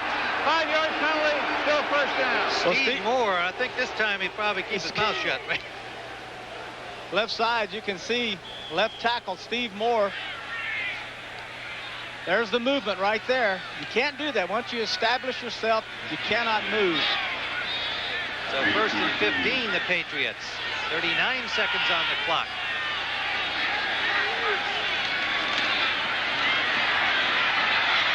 Eason deep. Touchdown. Tony Collins.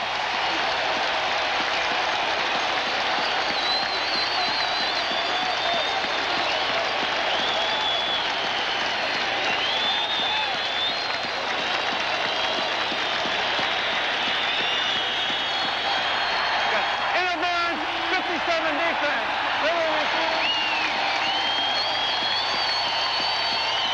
You're going to see one of the great throws in football, but the thing that's so unique about this is that the defensive back never sees it and As you can see, Eason outside, throwing on the run, throws it right by the linebacker. Look at that, right in behind the linebacker, number 54, Joel Williams. Williams was called for interference on the play, naturally declined. The touchdown stands, and here's the opportunity to tie. Tony Franklin, real barefooted. Blocked. Well, what a turn of events with 32 seconds still to play in the first half. Kind of a high snap. Eason a little difficulty getting it down, but I think even if it had been a good snap, it looked like they had really poured through the middle there. You can see right up the middle they come. The pressure by the defensive line. Look at him going right up over the top of the left guard. 74, good job that time by number 74. Pitts. Dennis Harrison led the charge. They did a good job. Boy, they just climbed all over those guys. Well, you know what happened? The line got down and buried their heads like little what do you call them, ostriches. And so they just said, well, if he's going to bury his head, I'll just hop over his back. And that's exactly what they did. Well, Tony Eason got the job done with the 26-yard touchdown pass to Tony Collins, right on the money, deep in the end zone. But the field goal, the point after, blocked. And so we have a one-point game with Atlanta leading New England. I'm not sure anybody, despite the fact they had good defenses, expected a 10-9 game at this stage. Well, I know Franklin didn't, because that's the first block he's had since joining the New England Patriots, so he's probably the one that's most shocked of anyone. Tony Franklin leading the league with 75 points and was 24 of 24 on that point after. Now I guess that field goal attempt was a good call on my part, huh? It sure was. They just took advantage of it and went the distance, but come up a point short. Franklin will kick it off. 32 seconds left. What do you do here, Bradshaw, when you get the football? Well, I better say it now before they actually do it. That's right. You hit a little. It's 32 seconds. I think you got to kick away. If you hit a squibber here and it gets to the 30-yard line, they can pick it up, move it to the 42 passes, and then Atlanta would have a chance for a field goal. So let's say they kick it away.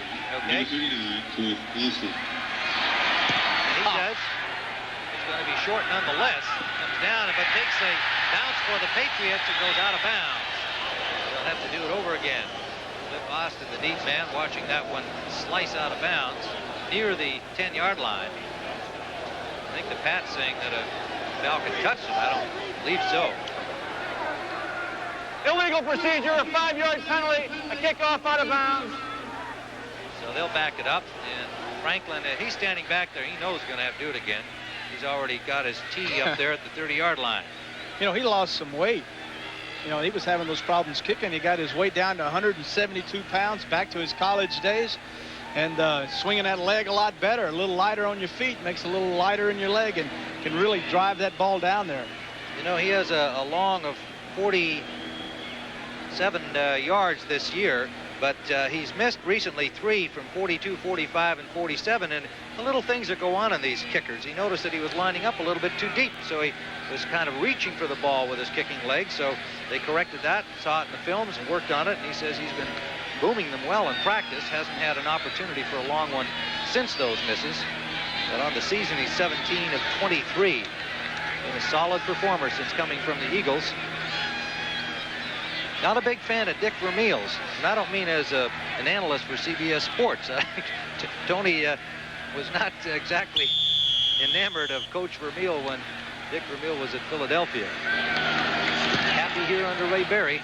Another short kickoff, taken at the 20-yard line. Cliff Austin.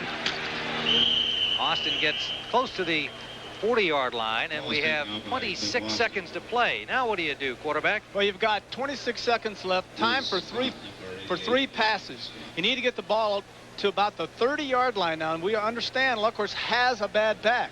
He's had one field goal attempt blocked already. So I would look for them to try to move this football down, throwing passes, and try to get it inside the 30-yard line to set up a field goal attempt. Ball spotted at the 39-yard line. First down, Atlanta. Charlie Brown in motion. Got Stamps in the backfield. They swing it out to him on a screen. Get out of bounds. Stamps held inbounds at the 48-yard line. Good defensive work by the Patriots, stripping the blocking in front of Stamps. Timeout called by the Falcons. They have one remaining with 14 seconds to play first half. When you're in the huddle and you have a screen pass called as Atlanta did then, what you tell your back is, look, get as much as you can get, then get out of bounds. Save the precious seconds on that clock, and then get up. Go ahead, you have your second play call. You don't have to huddle again, and then get up and run another play. Or line up again, call 2 more plays, and then attack them. But now you let it. There was 7 seconds that just ticked off the clock while they made their decision to call a timeout. And all the back had to do was get out of bounds. Well, Archer having conferred with Dan Henning, Bob Harrison on the sidelines. Back ready to go here. The ball now at the 49-yard line in Atlanta territory. 14 seconds to play. Falcons have had possession most of this first half.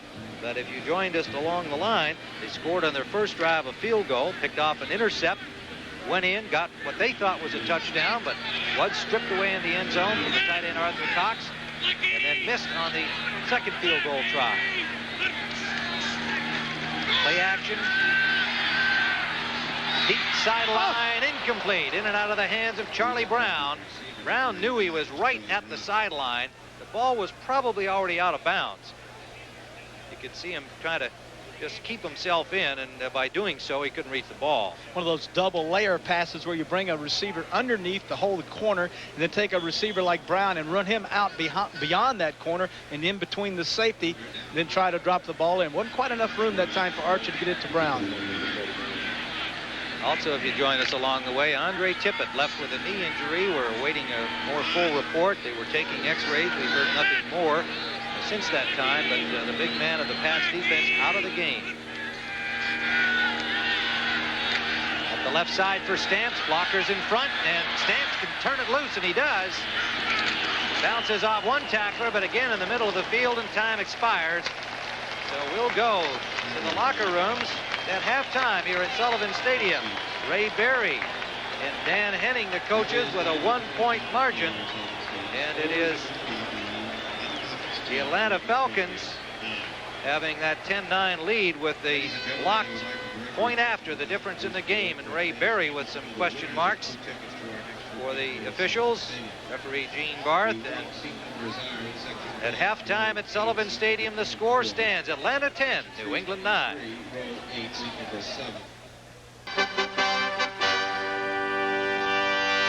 Welcome back to New York. I'm Brent Musburger along with Will McDonough and Irv Cross. Tough game, just as we anticipated. Hard to believe that the Falcons would have 2 touchdowns called back because of instant replay. The first time they miss a field goal, and the second time they zip into the end zone for the score after that initial one was called back. However, in both cases, it appears as though the officials were right. But there was a controversial play involving Andre Tippett here. He is out with a sprained left knee, and Will McDonough, my question to you is, that leg whip, how dirty was that play? Well, my answer to you is he got it before the leg whip. It looked to me like his knee gave out 2 steps before he got hit. It looked like he stuck it in the turf, and all his weight was on top of it, and boom, it just blew out of there. All right, and so it's a 1-point game and a great second half coming up in that one. Now, San Francisco and New Orleans, a couple of storylines here. Number one for the Saints, they have an emerging star running back in Reuben Mays, with Joe Montana and Ronnie Lott watching in civilian clothes. I want you to watch Mays here. He'll reverse his field, come back and go 27 yards, Irv. Really a nifty run here, but he picked up a good block from his quarterback here. Boom, there he goes. And, of course, Mays does the rest, rambling into the end zone. Bill Walsh says, where are those guys in civilian clothes? I could use them. But then Jim Fonhorst gives him the turnover break that he needed. So often this defense of San Francisco has really turned into big play this year. Jim Fonhorst, his 3rd interception, he returned it 45 yards. That set up the score, and now the Niners are right back in it. And, Will, what about Joe Montana? When is he coming back? Brent, I think what happens to Joe Montana is going to be dictated by the second half of this game. If they win, the pressure won't be there to rush him. If they lose, it will be there to bring him back quickly. Well, it's a good game because the Saints are an improved football team, 4 points at the half. Buffalo and Tampa Bay, the Bills ran a reverse on a kickoff, fumbled the ball. The Bucs recovered it for a touchdown. Miami, 3 touchdown passes by Dan Marino, 20 for the season. They're all over the Oilers, 21-0. Pittsburgh beating Green Bay at the half. They are 13-3. Cincinnati tied for first in the AFC Central, leads the Lions by a field goal. And the Cleveland Browns have 3 touchdown passes from Bernie Kosar today, 14, 72, and 8 yards. They're running it up on the Colts. Philadelphia and St. Louis, it is 7-0. The Eagles with the lead. They've gone to the second half. Dallas and the Giants. It's 10-7. Giants with the lead. The Cowboys have lost Danny White, probably for the season because of a broken wrist. And watch some of the action from this game. As Phil Simms throws one up in the air, never hit the rug. That's an interception. How do you like that play right there? And Bill Parcells says, not very much. I'd like to try a different one. Now, Danny White was the target, and here comes Gary Reasons, and this is what put White out, Herb. No doubt about it. Of course, the Giants wanted to put pressure on him. On that play, he suffered a fractured right wrist. So Steve Pallur steps in, has to pick up the slack, and right away he went to a man who had not caught a scoring pass. He'd been on that injured reserve list. Coming back, Mike Renfro, and the Cowboys were ahead. Herb, what about Joe Morris? You know, you can say nothing but superlatives about him. Touchdown run, 18 carries for 125 yards in the first half. Not bad. Going to be a great second half in that one, too. 10-7. The NFL Today continues on CBS after these messages from your local stations. We are back at Sullivan Stadium in Foxborough, Massachusetts. The Atlanta Falcons leading the Patriots in a defensive battle 10-9. CBS Sports coverage of NFL football continues after this message and a word from and Terry Bradshaw back here at Sullivan Stadium. And in that second period, Terry, we saw David Archer run a naked reverse, and you told me that Andrews didn't even know that was what was going to happen. Here's what happened, Tim. Dixon goes in motion. The corner runs with him. The safety, they're in man coverage, so they run these guys off. Well, there's no one back. Now, Blackman 55's coming down flat. He's chasing. Barris is flat. He's chasing. They got all these guys in man coverage. Now, here comes Riggs this way. Now, here comes the quarterback, and he fakes it to him. Everybody thinks he has it. He keeps it out here. No one out here. Down the field, 28. Right now, but wait a minute. It was Andrews, not Riggs. Now, he's expecting to get the football. But okay. Wouldn't that lead to a fumble? All right, let me show you something. Well, this is our football. Yeah. Now, as the quarterback comes out, he puts it on his hip, number one. Okay. I'm going to fake to you now. When I get right to you, I'm trying to take I it. short arm it. Ah. Now, when you get here, Blackman cannot see this ball. You and I have it shielded. I take one more step. Now, he's right by me. He thinks you got it. I turn up, and away I go. And I thought I was supposed to get it. Let's see how it worked on the field. Notice this. In motion they go. There's the play action. Now he keeps it. Look at it. Ball's on his left hip. Hey, where's the football? No one can find it. Down the field it goes. Look at this. High stepping it. Nice and easy. All right. So David Archer. That led to what turned out to be a blocked field goal attempt. And we have a 1-point margin. And it'll be Donnelly again for the injured Mick Luckers, kicking it off for Atlanta. New England will defend to our right. Taken at the 5-yard line, Stephen Starring. Oh, what a hit on Starring at the 13-yard line. Number 52, Aaron Brown, reserve linebacker, got a pretty good lick on Stephen Starring, the dangerous return man for the New England Patriots. Well, both of these coaches, Dan Henning and Ray Berry, looking for more offense.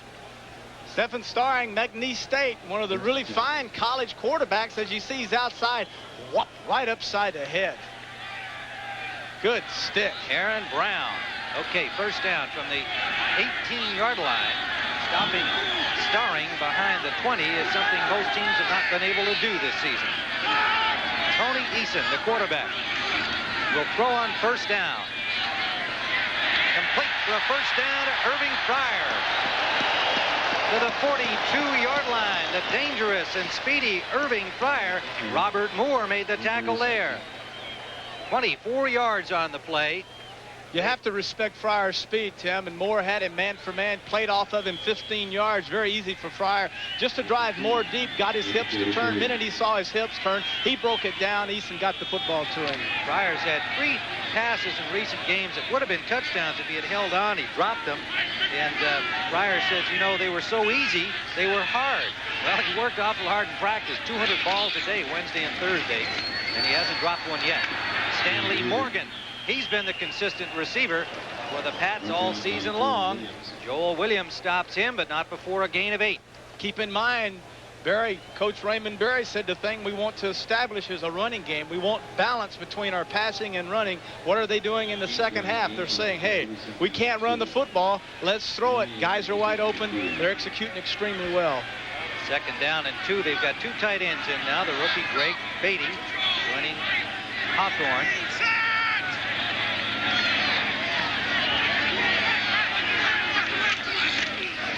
Play action fake.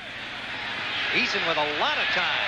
Can't find a man. A a flag is downfield, and he tried to get it to the back, Craig James. 2 flags now. Offsetting penalties.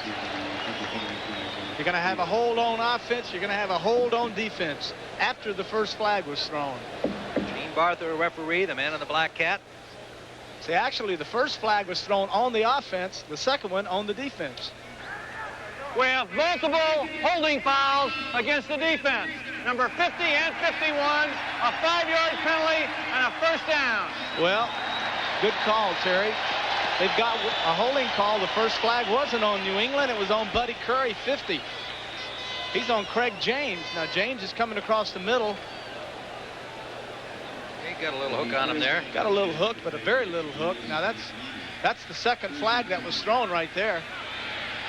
So it is a first down at the 45-yard line of Atlanta. Buddy Curry, the leading tackler of the Falcons, with 70 coming into the game. Craig James running hard, had a good hole behind his center Brock and the right guard Wooten, and he blasts down to the 36-yard line of Atlanta. It'll leave a yard to go for a first down. Mike Gann ranged back from defensive end, number 76, to make the tackle. 10-9. Atlanta on top. The Falcons at 5-2-1. Their tie against the 49ers, leaving them tied with San Francisco coming into the action, a half game behind the Rams. The Patriots at 5-3, trailing first place Jets, who are 7-1 in the AFC East. Eason has the first down. Boy, not by much. Flags down. Eason just got to the marker as he scrambled and then ran into some traffic.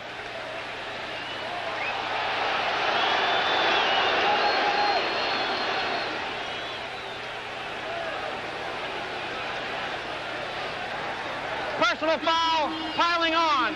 Number 77 defense, 15 yards and a first down. That's Rick Ryan. 2 costly penalties against Atlanta, pushing the Patriots downfield. Well, let's see what happened. You're going to see Eason dropping back, trying to throw the football. He's going to find no one open. Now, Brian, 77, in the right of your screen, who now has disappeared, is chasing in hot pursuit. Eason says, well, I'll get out. I'll get the first down. I've got it. Now he goes down. Now there comes Brian in behind him. If that had been a running back, probably wouldn't have been a flag thrown, but he's a quarterback, and these refs are going to protect the quarterbacks. Well, he had kind of dove into his tucked position there and took the extra shot. First down at the 20-yard line. New England on the move thanks to the penalties.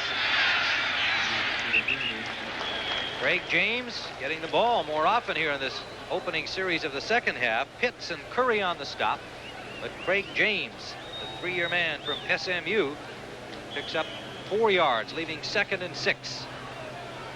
He had been given the one-man job under Ron Meyer, the former Patriots coach, and now joined by Tony Collins in the pro set offense favored by Ray Berry. Robert Weathers out with an ankle injury today, so all of the work so far by Collins and James. We have not seen Tatuku carry the ball. He's the only other available offensive back. Play action. Eason out, and it was intended, I believe, for James, but Hawthorne reached in front thinking that maybe he should catch the ball, and they wound up blowing the play. Play action flow to the strong side that time, and Eason looked like a delayed screen type of action that was set up or designed for the tight end.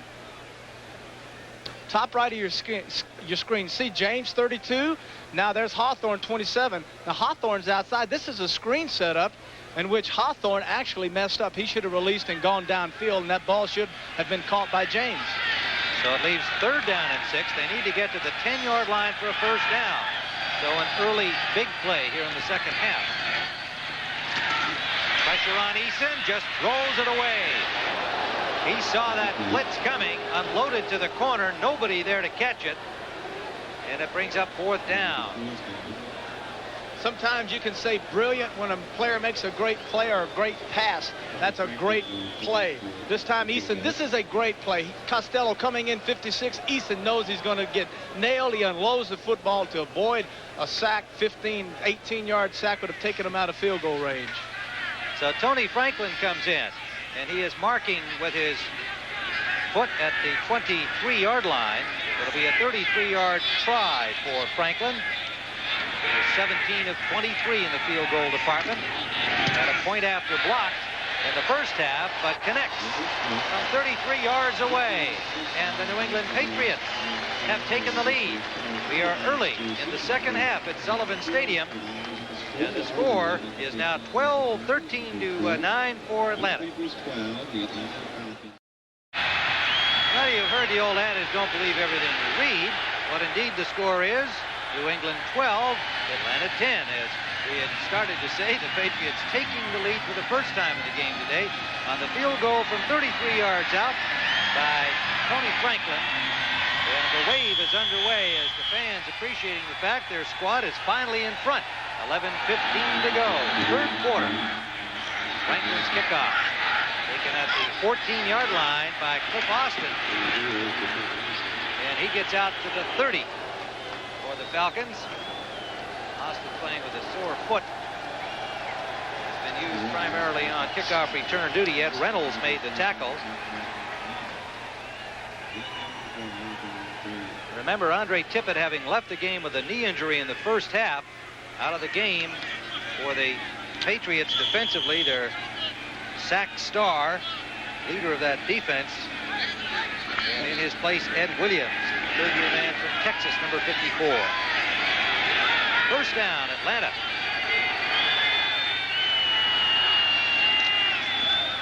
Play action on first down. Archer, and it's knocked down at the line of scrimmage. Tried to hit the tight end Cox, and it was Darren Barris.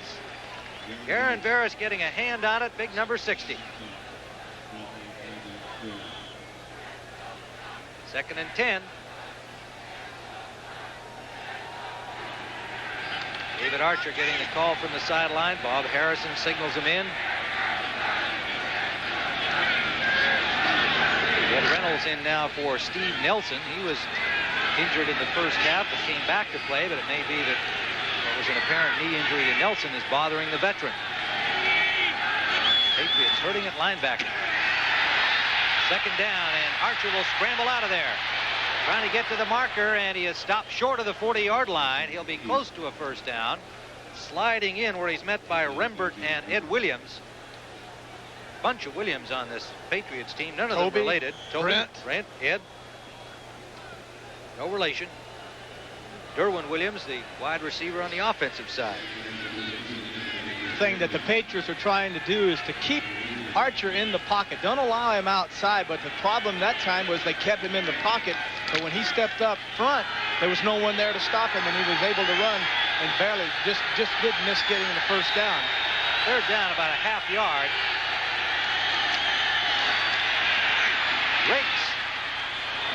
Rangs a tackler into New England territory at the 47-yard line. Fred Marion got the free ride on the back of the powerful Gerald Riggs. You can see Marion shaking his head. Marion's the guy they asked to do a lot of tackling. He's a free safety, the leading tackler for the New England Patriots. That time his task was a little bit greater than he had expected, having to meet Riggs head on and then hop on his back and get a little free ride. Well, I like a free ride every now and then. They knew what they were in for, and talking to these Patriots about Riggs, they said, well, we know what he's capable of, and here he is approaching the 100-yard mark.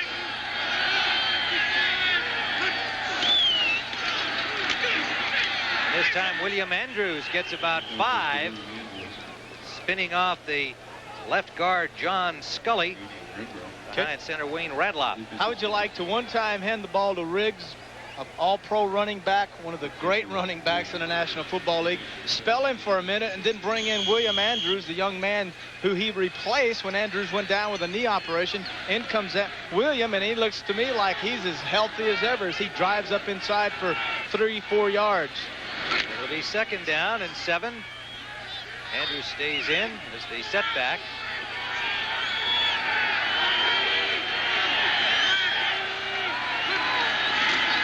In motion, give it to Andrews, and he is met by the linebacker and stopped after a gain of 2. It was Ed Williams, number 54, doing his job the way it's written up on the blackboard. Even the Bradshaw blackboard would show you how to play that one. Well, That time, Ron Milton, number 87, tight end, his responsibility was to hook Ed Williams, 54. Now, he was unable, or Wisenhunt, 45, was unable to do that and allowed Williams inside to make the stop. If he gets that block, Tim, then he allows Williams the opportunity to get out to the right side and make big yardage. Extra down lineman in for the Pats, along with McSwain and Gibson in the secondary. Third down, and about 6 required for the first down.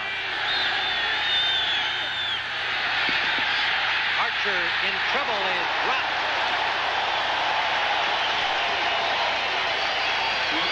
Kobe Williams, nose tackle. Second sack of the afternoon for the Patriots. Big number 90 on the nose. Very seldom did nose tackles are able to make sacks, but when a quarterback is flushed out, such as Archer was that time, they're able to get in and make the stop. So the Pats rise up defensively, and Atlanta will have to punt. Rick Donnelly's third of the afternoon. Irving Fryer waits for it at the 12-yard line. Whew, pretty good rush, and he got that ball way up there. Falcons trying to keep it outside the end zone, and they do. Johnny number 52, I believe. Yes, it was. Rembert. No, not Rembert. Aaron Brown. Aaron Brown, number 52, downed it inside the 5, but a flag down upfield at the line of scrimmage, Terry, and they may bring it back and do it over again.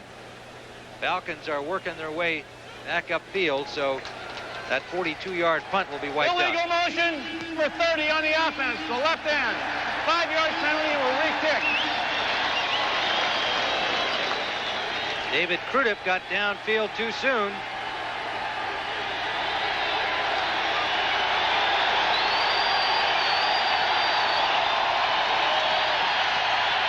And Irving Fryer down there as a cheerleader at the 10-yard line, trying to whip up the crowd. We noticed before the game, when the Patriots came out just prior to the kickoff, several of the wide receivers went down to the end zone and started to rev up the crowd, get them involved in the game. Fryer doing it here now. Another good punt by Donnelly, but that one will go through the end zone and out. So New England will start from their 20-yard line, a 51-yarder, but not nearly the same good result the second time. New England leads by 2 here in the third. 5 feet 7 inches of pure flesh, a man who cuts back to cut loose. Joe Morris leads the Giants against the Eagles next Sunday on CBS Sports. We're back at Sullivan Stadium. The roar of the crowd, a direct reaction to the exhortation of Irving Fryer, who acts as a cheerleader down there. The only other player I've seen that's as active as that in that department is Walter Payton of the Bears. He gets the crowd involved out there, too. Obviously, he feels like the fans aren't into the game, and he feels like we need your support, so come on, give us some noise. Well, it's first down from the 20, Patriots ball. Here in the third quarter, they lead by 2, and Craig James is dropped right at the line of scrimmage. Struggled forward for maybe a yard and a half, and Tony Casillas, the nose tackle, made the stop. We had a nice visit with him last night.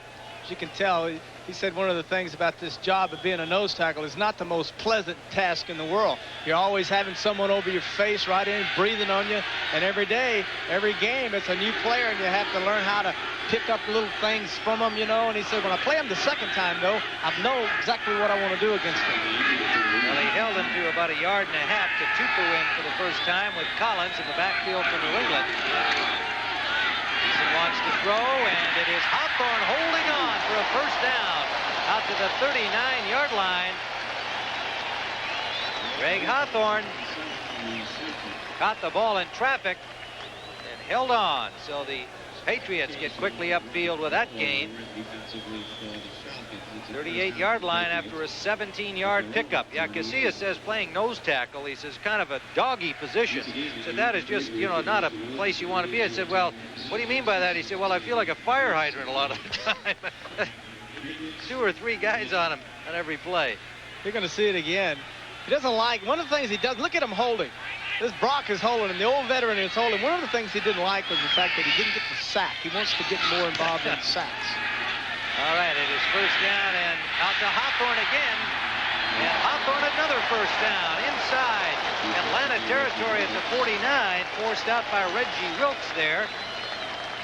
So 2 in a row for Greg Hawthorne and a 12-yard pickup.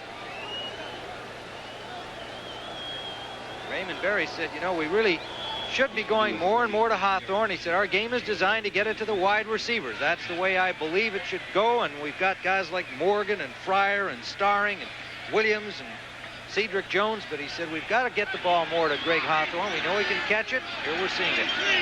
Second half. Pats up by 2. Play action, deep drop by Eason. Off to Tutupu.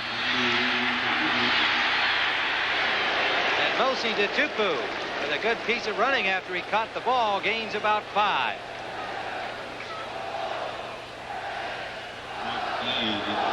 We talked earlier about Toby Williams saying that playing those tackles like being in a telephone booth by yourself. It's awfully crowded. Look at this. 1, 2, 3 guys get on him, gets hit a third time.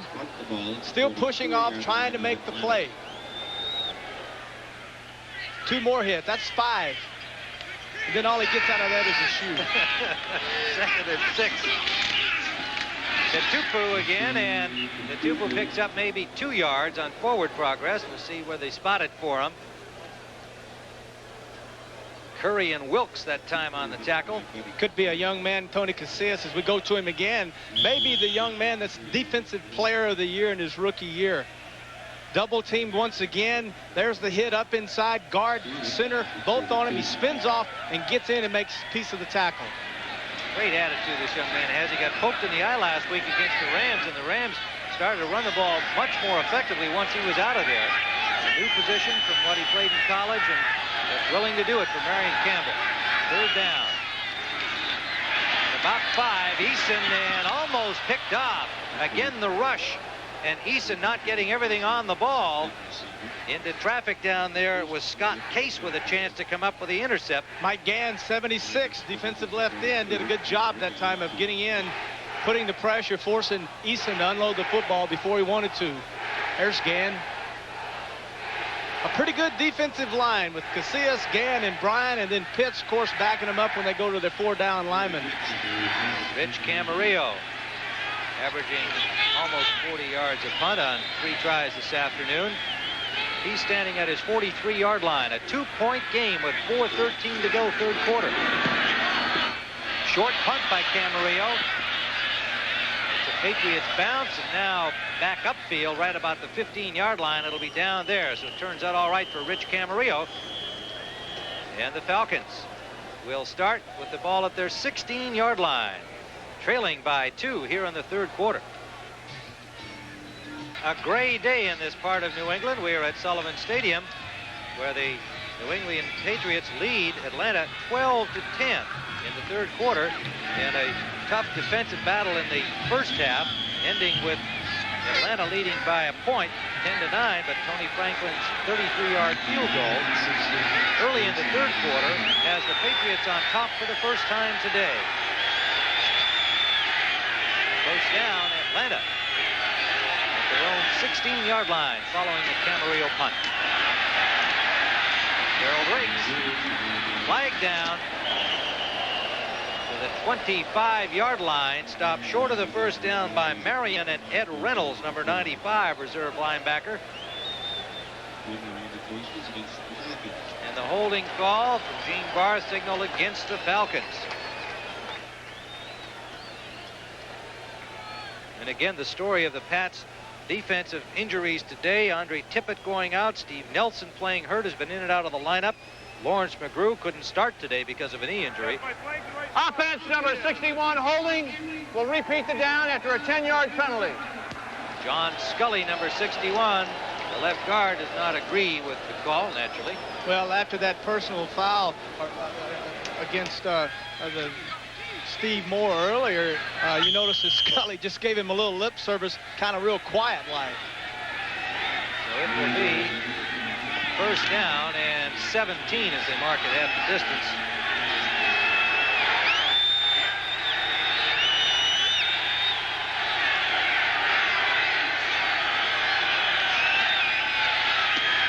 Archer slipped as he threw, but got the ball out to Whisenhunt.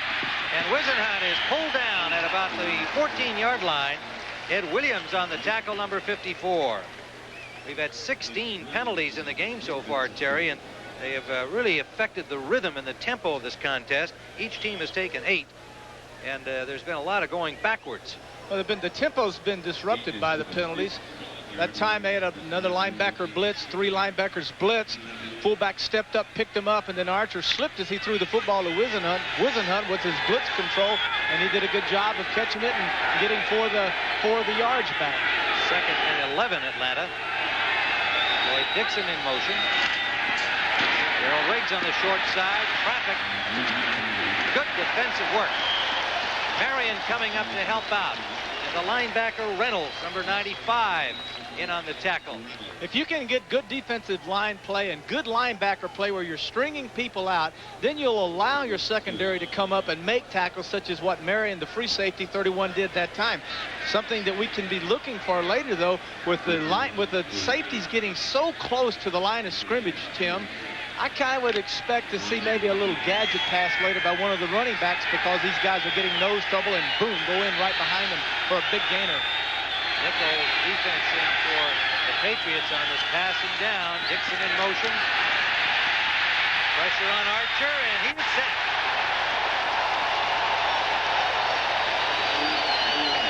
Garen Barris, 3rd sack of the afternoon for the Pats. He's got 2 of them. You're going to see Barris 60 left end. You're going to see Blackman 55 coming up from the outside. You're going to see 96 Williams, Brent Williams, as he gets inside, and Kenneth Sims, number 77. All of them inside putting pressure, and eventually Barris getting the sack. 7-yard loss to the 10-yard line. Again, watching Glenn Howe, however, did a pretty good job blocking, and he was the kind of question mark at right tackle for Atlanta today. From the end zone, Donnelly. Dandy. Backs up Fryer to the 41. Fryer dangerous. He'll score. No flag.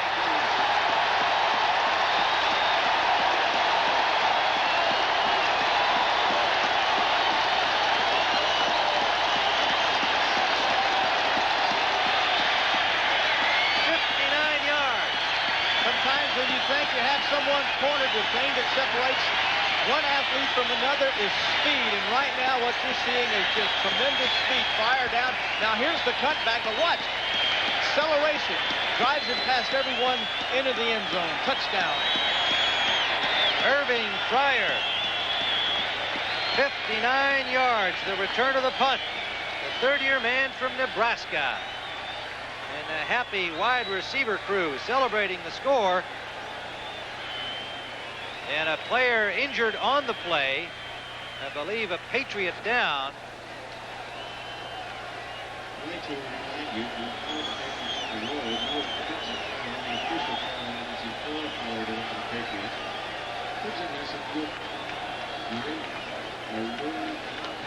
Well, they attend to the injured Patriot. We've been unable to identify him so far. We'll see that play again. Fryer, one of the great athletes in America, coming out of Nebraska, #1 draft choice of the Patriots. Now he does a good job of splitting the defense, the punt coverage team. Now he just dodged one guy, now just turns his speed on. He just outruns his blockers and everyone else, and high steps it into the end zone, spikes a ball, does a little dance, finger points to his wife and his baby in the end zone. There's the spike. Now there's the dances coming up later. It's a little version of a dance, I might add. You can't do a lot of dancing in the end zone anymore. Well, Fryer had been out there pepping up the fans, doing his cheerleading routine, and the injured player is Ernest Gibson. Nickelback in the defense and a member of the specials teams from Furman, a 3rd-year man, law student.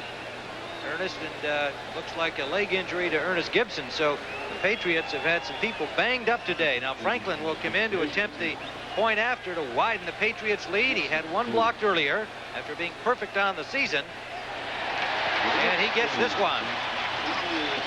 So the New England fans like these developments with 1:24 to play, 3rd quarter. The Patriots lead it 19-10. All right, there's the touchdown. Here's boogity, boogity, boogity. Yes, da-da-da-da-da-da. Yeah, back behind you, hand slap, high five, low five, U5. We're gone.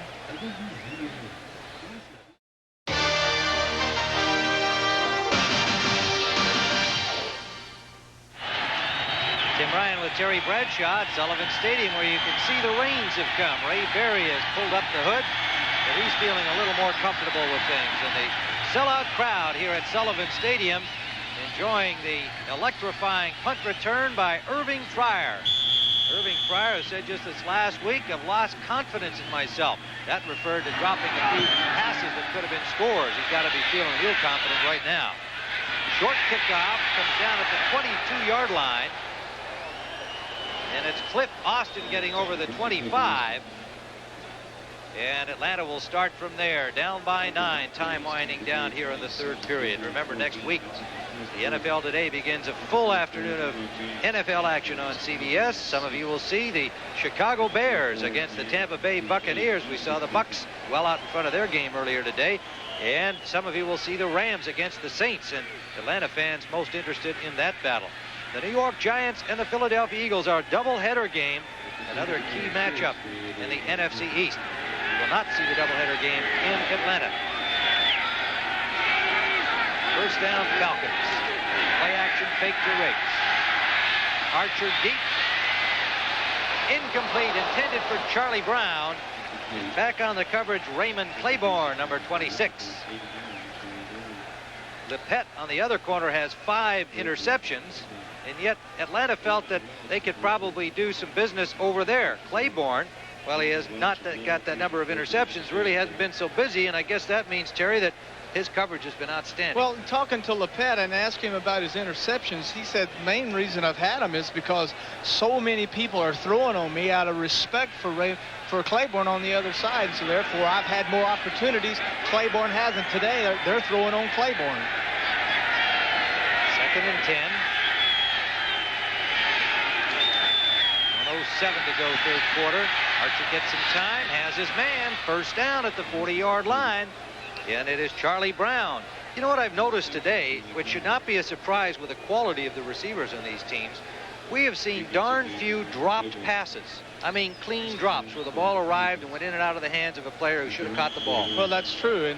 And the couple of passes we had seen dropped were one by tight end Greg Hawthorne and by James, a fullback on a screen. Other than that, the wide receivers have not dropped any. Boy, they've been just superior, both sides. First down,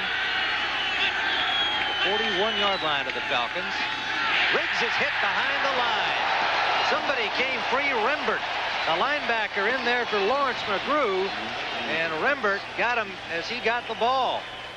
One of the things an offensive lineman has to do when he is pulling is that if the linebacker comes his side, as you see, Rembert 52 is over Scully. Now, when Scully pulls, what he has to do is see that guy coming and make a stay call and stay right there. Otherwise, you're going to get your guy sacked, and that's what happened. At the end of the third quarter with the score, the New England Patriots 19, the Atlanta Falcons 10. We now pause for a word from your local station.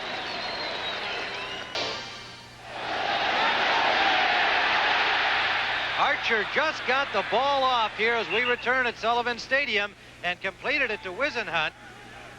It'll be a gain of about 6 yards. They were 2nd and 17 after that loss with the play by Rembert on the running back Riggs. One of the things that we probably should mention, there is a drizzle that the fans probably are having a hard time seeing, Tim, and it works to the benefit of the offensive team because these guys, the receivers, know where they're going. Defensive backs have to be a little careful because of the footing. 3rd down and 7, Atlanta. Down by 9. We just opened the fourth quarter. Charlie Brown in motion. Archer, it's tipped. Incomplete. At the line of scrimmage, that big group of defensive linemen, somebody got a hand on the ball. Right now, let's take you to Brent Musburger in New York for an NFL update. Well, I'll tell you, Tim, the hottest running back in the league is not Eric Dickerson, it's Joe Morris. He just scored his 2nd touchdown for the Giants against the Cowboys. 169 more rushing yards, 350 in 2 weeks. Let's go back to Tim. Joe Morris, how about that? He is something. That little running back for the New York Giants. The bullet. Not little, he's just short. Not small, he's short. He's like you. He's short. He can really But motor. you're a little short. See, there's a difference between short and little short. some kind of question on the field while we were in our NFL update. And Gene Barth over there talking to the Atlanta coaching staff, explaining something. And we'll just have to try and find out what this one's all about. There's a fourth down coming up for Atlanta. Gene Barth back there ready to go. Well, now he's going to go and talk to Ray Ferry. So it might be a communication problem. It may be that Atlanta's lost. Yes, they're fooling with their wires down there. Yeah. They're telling Raymond Berry that Atlanta coaching staff has lost contact with the press box where their coaches are. And if that's the case, now the New England Patriot coaches have to take off their headsets. There could be no communication, no advantage here. Well, the advantage falls to New England, I submit, because Raymond Berry has Steve Grogan calling the plays. They rely much more on what happens in the game on the field. They talk to wide receivers, running backs, blockers. And at this point, if there is an advantage at all, it falls in favor of New England. And the punt by Donnelly. Beautiful. Taking that to 16-yard line, and Irving Fryer out of bounds. Knocked out by Tim Terrell, number 32, just re-signed again this week.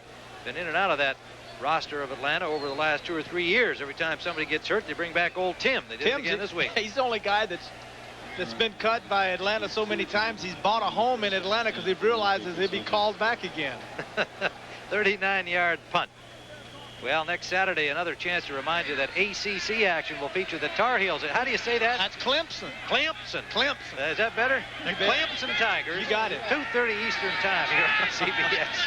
First down. Gain of about 2 for Mosi Tatupu. 2 for Tatupu. There he is, number 30. Most popular guy here with the fans. He's got a fan club here called Mosey's Mooses. Well, we got Tatupu and we got Tuiasa Sopo. It'd be nice to have. Well, how about that for a backfield? Tatupu and Tuiasa Sopo. For a Southern guy, that's pretty hard to say. Maybe he ought to start a franchise in Samoa. 2nd down and 8.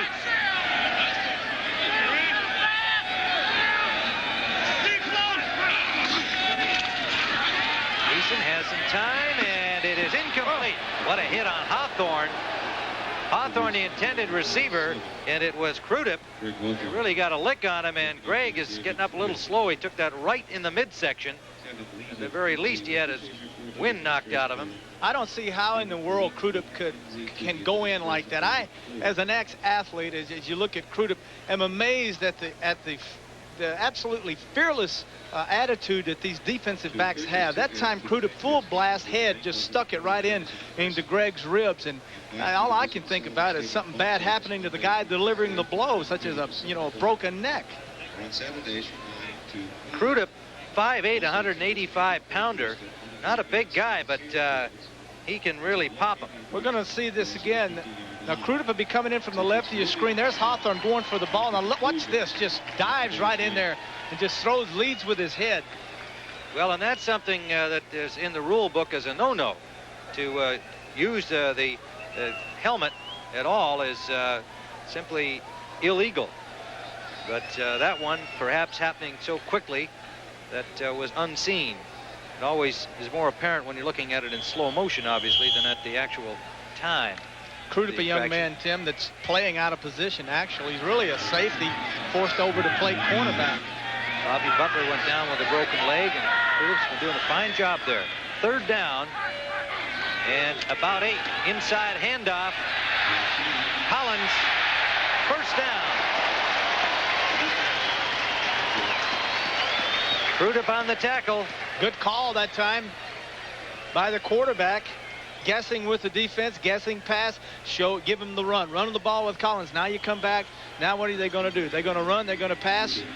Let's see what Grogan decides to do. Grogan with the clipboard and the hat on. That's Ramsey, the other quarterback. He signals in the plays. And I see he's got the headset back on, so they may have put communications back together. 1st down.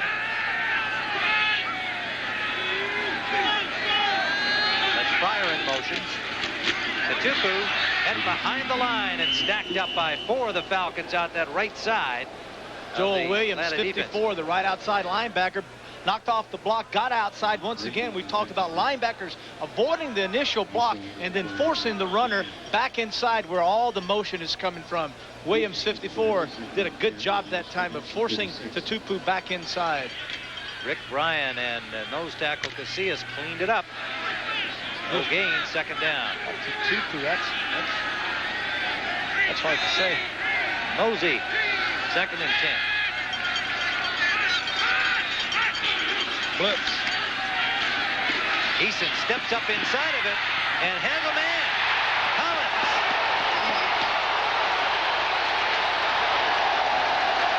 Out of bounds at the 14-yard line. What a job by Tony Eason.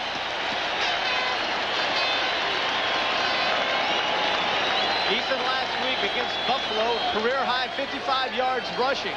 That tells you that the guy has ability. He can move, run with the football. Avoids them. Rady gets inside. He's knocked down. He gets out. Presence of mind. He finds Collins, and now it's just a foot race as Brett Clark, number 28, strong safety, comes up and finally knocks Collins out of bounds. Now you can get in and see what Eason had to face. There you see Gann coming on the outside. Casillas up on the inside. Wilkes on the outside. Then he steps up. No one there. Beats it off. Great job by Tony Eason. And a first down at the 16-yard line. They marked the ball in Atlanta territory. Whoops, miscue there. Ran into Tupu. And it's almost picked off. In and out of the hands of Reggie Wilkes. As Eason, after a brilliant piece of improvisation on the previous play, kind of lost his cool on that one. One of the problems you have with play action passes is that you can't see everyone on the field because you can't pre-read. You have your back turned to the coverage. As you can see, his back is turned to the coverage. He runs into whatever, and then he throws the ball right into 51 Reggie Wilkes. As I look at this, that's 5 interceptions that Eason should have today, and if Atlanta loses this football game, they can go directly to the fact that they've dropped so many interceptions. It is second and 10. Atlanta would really be in the driver's seat if the Patriots would be in the driver's seat if they can get in on this drive. They lead by 9. We're in the fourth quarter. Not much running room out there for Collins, and he's knocked out of bounds right near the line of scrimmage. Got maybe a yard at the most. And it was Buddy Curry and David Crudup taking him out. Last time we saw New England in this situation on this end of the field, Tim, they came out with an option that was actually a loss of about 14 yards. So I wonder if this position again, and we know they have another gadget play, something fancy, double reverse with a pass off of it. I wonder if Brogan will call another fancy play. Well, they're in the shotgun formation. They need to get to the 6-yard line for a first down. It is third and about 8.5. Eason going for deep, and it is incomplete. Stephen Starring looked like he was trying to get inside Crudup, which would have put him on a post pattern and nobody over in the corner. A flag is down, meanwhile, on the play, Terry. Interesting call now. If you have holding on New England, do you back them up and give them an opportunity to make the first down? Or do you deny the penalty and let them go ahead and kick a field goal? Holding, 68 offense, penalty refused, fourth down. So they'll have to kick the field goal or attempt it. They have a 9-point lead. Now we're getting into fun time, folks. It's 11:22 left to go in the fourth quarter. Depending on what happens here with Tony Franklin, if he gets it, they'll need 2 touchdowns. Atlanta will to catch up. If they stop him, well, it's obvious. They've only got 9 points to overcome. Well, I'm going to say this before he kicks it. Number one, you got to have a good snap. It's raining and the ball could be wet, so very important to have a good snap and a good hold. 31-yard try for the league's leading scorer. And he's got it. Tony Franklin delivers from 31 yards away. Now the Atlanta Falcons are up against it on foreign soil here at Sullivan Stadium in New England. Up here on CBS Sports. And you can see, look at this one. That's a fun game. 2 young quarterbacks, Tim. Kelly and Steve Young. two fine young quarterbacks. Steve Young's a guy that I had a nice talk with Culver House, the owner of Tampa Bay, and he asked me what I thought of his quarterback, Steve Young, and I said, hey, Coach, you've got yourself a player, and if you'll surround him with good people, this guy can make it happen. And I believe that, and Jim Kelly the same way. So they're having a shootout down in Tampa. Next week, it's Young against McMahon. Franklin, a little better boot by Franklin, comes down at the 10, taken by Austin there. Fumbles ball, and it is Patriots ball.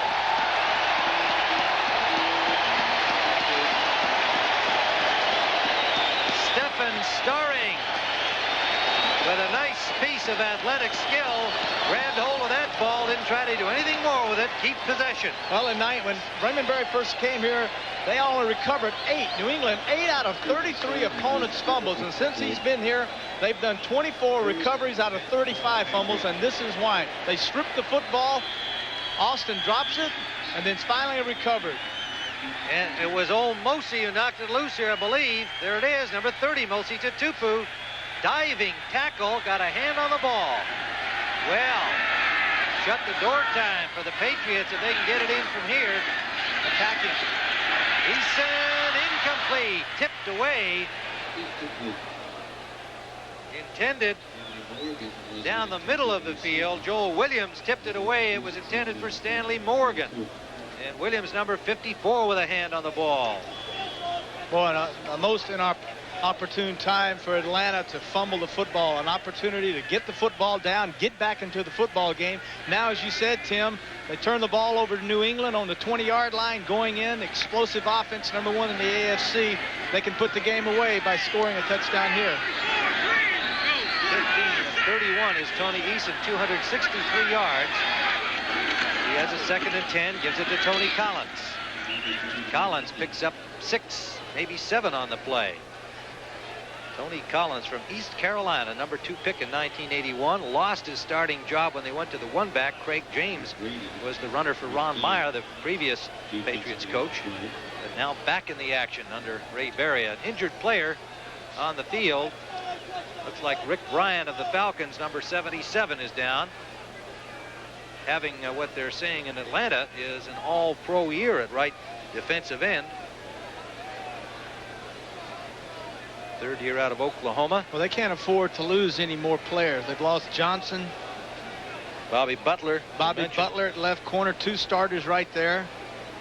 Got Anthony Allen and Brett Miller out of their offense.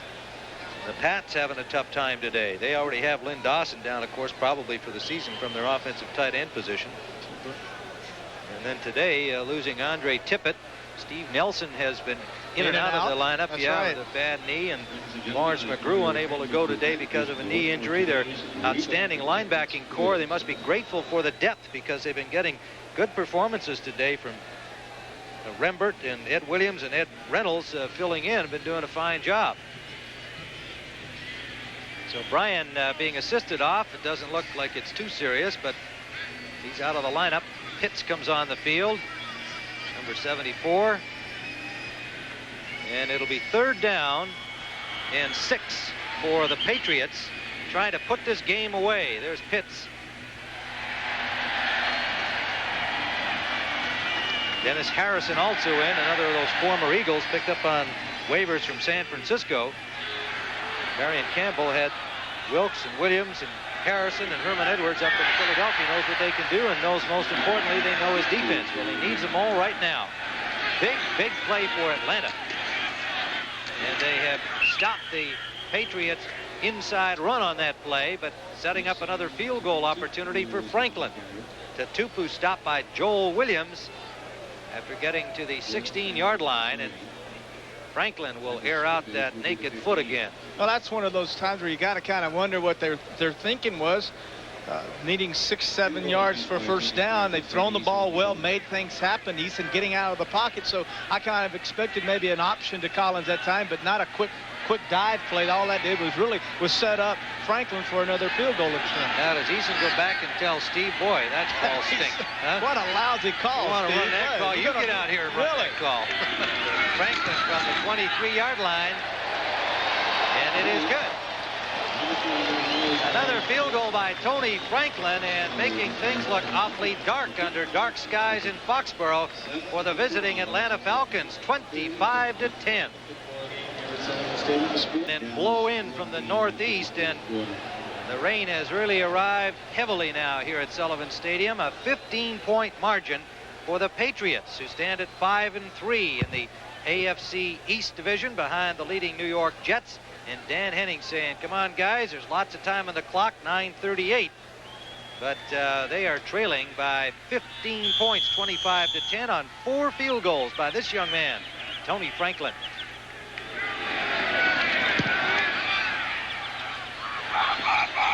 Kickoff comes down at the 12-yard line. William Andrews runs it straight ahead over the 30 to the 32. So Atlanta with pretty good field position to start from. Rod McSwain made the tackle.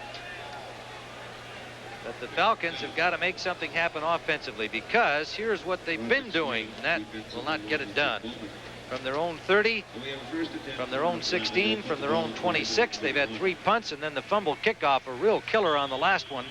And the Patriots taking advantage, coming up with another 3 points and a 15-point lead.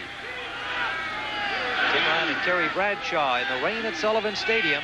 David Archer up against it now for Atlanta. Riggs. Got about 3. Now, do you want to throw on first down there, quarterback? Well, you have to. You're down. It's 9:17 left in the game, and you've got to get some points on the board. You know, I don't question that that running is a good play, but I think the only way you can get back to the game and get back fast is by throwing the football. It'll leave 2nd and 9 for Archer and company. Kenneth Sims made the tackle. 6'5", 280-pounder coming back from his back injury and working in slowly. He's a dandy. Stamps getting some running room. Stamps to the 30. Knocked out of bounds near the 20-yard line. Well, wouldn't you know, just after we're thinking maybe that Atlanta should be throwing the ball upfield, they get a 48-yard run from Sylvester Stamps. It's one of those plays that's, you know, once again, you kind of want to question the call. A little off tackle, a little sweep with an option. Stamps just gets outside, cuts back across the grain. There's another missed tackle, and then the Marion falls down, and then Stamps picks up Joey's block downfield and then gets down there, and all of a sudden now Atlanta's fighting, trying to get in that end zone. Well, they needed a big play, obviously, with the clock starting to work against them, and they're down 15 points, so they need better than 2 touchdowns. And they get it on the ground with Sylvester Stamps churning it up for 48. And I'm sure feeling he should have been in the end zone, but he's got them down there at the 20-yard line. An injured Patriot player is on the sideline, on the near sideline. We haven't been able to pick him up. There's somebody huddled around him. But it's been a tough day physically for the New England Patriots. Rod McSwain, a former Falcon, oddly enough. And I believe the last man to catch up with Stamps and knock him out of bounds. You can see, actually, you'll see right in the center of your screen now, McSwain right in the center is coming over to deliver the blow. Trips over a player. He trips over Joey Jones, falls down on his left shoulder.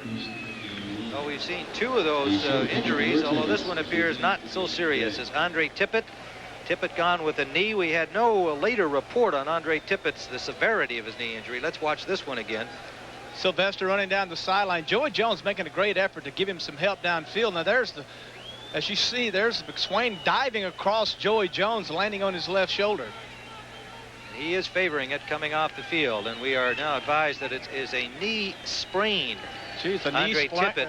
I'm talking about Tippett's injury, Terry, because I know Patriots fans got to be concerned about their superstar linebacker. A sprained knee. Well, folks, that's not a real deep medical explanation for you, but generally when they call it a sprain, it means that they've got a chance to get him back in action in the not too distant future. Let's hope that's the case. First down from the 20-yard line.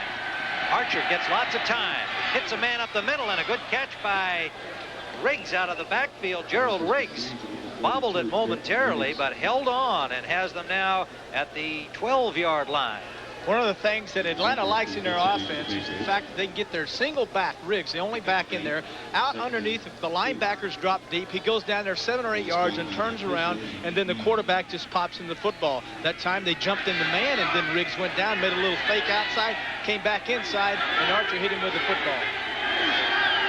Riggs with 11 catches coming into the game, most of them of that variety. 2nd and 2. Riggs running outside, has some room. Now is picked up by Marion, but carries him as he has much of the day for a first down. Red Marion is going to be happy to see 42 disappear from his mind when this game's over. This is a great effort by Riggs, Tim, because I've said this throughout the telecast. He is a power back. That means up inside the tackle, straight ahead, hitting people, knocking them down 8, 10 yards, 5 yards. That's his game. As you can see, 24 carries for 98 yards. A good, solid effort on his behalf today. Atlanta, 203 yards rushing. That's what they like to do, get him the ball. At least 20 carries, 25 a game. He'll usually get his 100. Play faked him this time. Archer trying to find an open man. Now he'll run. And Archer gets to the 5-yard line. Forced out by Ed Reynolds, the linebacker number 95. McSwain, Rod McSwain, Tim, has just been reported that he's out, won't be back for the rest of the game, has a sprained left shoulder, a bruised left shoulder, so we won't be seeing him anymore today. Reynolds, number 95, the man who's having to fill the shoes of Tippett over there at the left outside linebacker. So much of our pregame discussion centering on those outside linebackers. Even Steve Nelson telling us, boy, I like playing here, age 35. I got those two guys outside. They can keep you in the league a little longer. And from Atlanta's point of view, saying they recognize what a factor Blackman and Tippett would be defensively. So credit to the subs. They're doing a good job. Riggs. Superb defensive play. Ronnie Lepet coming up, and Rembert, the linebacker, right there to help him, but the little guy from the corner made the play. Ronnie Lepet. Lepet, left corner, 42, coming up, making a big tackle this time on Riggs. As you can see, left side of your screen, folks. Look in motion, cuts back inside. Now, tight end's trying to get a block on Lippett, but no work. Lepet, I'm sorry. He told me the other day he did not like Lippett. I said Lippett and Tippett on the same side, and he corrected me real quick when he said it's Lepet. So it's Tippett. It's Tippett and Lepet. The only reason he really stressed it was because people kept making it sound like it wasn't spelled with an E. He just said, we're going to have to make it formally Lepet. Archer rolling out left. Lobs it up. It's caught at the goal line, but outside the goal line. Again, tough defense. They wouldn't let him in. Sims wrapped up Charlie Brown. And Brown had a bit of a physical mismatch against Sims, to say the least. A 280-pounder. Couldn't bull his way into the end zone. You can see Brown in the bottom of your screen. Archer's going to come to Brown's side, and Brown drives down inside. It's a little zone. Notice all the defensive backs just standing in the end zone. They're just standing there because it's zone, not man. Brown goes up, makes a tough catch, and then turns around and tries to lean and get the football into the end zone. Yeah, he was making a pretty good move on the muscle against Marion, but when Sims got there, no chance. Andrews in the lineup, 4th down at the 1-yard line. Riggs. Touchdown effort. Is he in? Yes. Little late call, but touchdown is signaled emphatically. The thing that made them hesitate was the fact that they thought that Riggs would stop. But this man is so strong and has such great effort in these short yardage situations that by continuing moving his legs, Tim, he finally gets in the end. Look, he stopped there. Now they think, well, he is stopped, he's dead. But look, now the final drive, boom, he shoves himself into the end zone. Look at the ball laying over the line, and that's all you have to have is the football to break that plane. So Gerald Riggs with his second effort has had himself quite an afternoon rushing and gets into the end zone with a touchdown. The point after is good as we look at Gerald Riggs, and there is still time for something good to happen. 5:16, but the Patriots have other ideas. Tim Ryan and Terry Bradshaw. And Terry, might we see the onside kick try here? 5:16 left. You go downfield, try to get the ball back with the defense. You could. I don't think they need a touchdown. They need a field goal, Tim, to get ahead and win this football game. I think they're probably going to call on their defense to go in and stop them. I would expect New England, if they did anything, to run the football. If they threw, to throw nothing but little safe screen passes. So I would say right now they'll kick it deep and hope their defense can stop them. Heavy rain now a factor on the field. Donnelly, who kicked the point after with the back spasms to Luckers, they're showing onside kick. Onside. Donnelly is out here to kick it up. Now, how much practice has he had at that? He lets it fly. Going for the sideline and into the end zone. They will not bring it out. So it'll be first down from the 20-yard line. What a job this guy's done. Rick Donnelly having to kick off today with the injury to Mick Luckhurst in the warm-up, a back spasm. And meanwhile, in this Atlanta division, New Orleans with an upset over the 49ers. Well, that'll help Atlanta's cause. Yes, indeed. 49ers fall to 5-3-1. And New Orleans moves to 4-5 under Jim Mora, the new coach. Miami with a shutout of Houston. Pittsburgh's back, trailing both Cleveland and Cincinnati as they both win today. St. Louis leading Philadelphia. Dallas losing to the Giants so far, 17-14. First down at the 20-yard line, and the Patriots want to keep the football. Tony Collins gets about a yard. So now the running game, which has been a problem in recent games for New England. Ray Berry acknowledging he'd like to have better balance. We heard Craig James say that they're not getting the pop from the offensive line, driving people back that they'd like to. Feels that he and Collins could do a better job of running the ball. And now here's where they need that running game. They need the running game. And even though they're the #1 passing offense in the American Football Conference, one of the key factors that the fans should know and realize is that in New England, it gets cold in here in another 2 weeks in December. You must be able to run the football because it gets very difficult to continue with a great passing attack. That is Mosi Tutupu, and he picks up 3, maybe 4 yards. That would leave them with about 68 yards at rushing on the day. 66 make it. And it has not been a strength for them this afternoon, but they're in front on the scoreboard. Defense had 12 men on the field. Well, that's one way to stop the rush. Get an extra guy out there, load up all those gaps. And that's a hurting penalty for the Atlanta Falcons. But you don't need to make mistakes like that. You should call a timeout. If you're going to substitute in for situational substitution, which is what that was, expecting a pass, then you get those guys in there. Someone should be responsible for counting. Whoever the captain is, make the count. If you have 12 men on the field, call a timeout. Because what you're trying to do is get Defense the ball had 12 men on the field, 5-yard penalty, and we'll replay the down. So it is second down and 3 now, and a big break for the Patriots there. They want to keep the football. That's their object. 4-13, counting down. See, instead of 3rd and 6, Tim, it's 2nd and 3. Now, if you have to force them to throw and they throw an incompletion, you get the ball back with 3 minutes and 40 seconds left. Slot formation to the right. 2 setbacks are Collins and Tutupu. Tutupu, he's got a hole, and he has a first down over the 35 to the 37-yard line, running behind Fairchild and Holloway. Clark and Moore made the tackle. Mosi Tutupu. First down, 37-yard line. So the Patriots now very much in the driver's seat. 3:26, they have a first down. They're moving the ball toward midfield, and an 8-point margin in their favor. Tony Eason, 15 of 31 passing, 263 yards.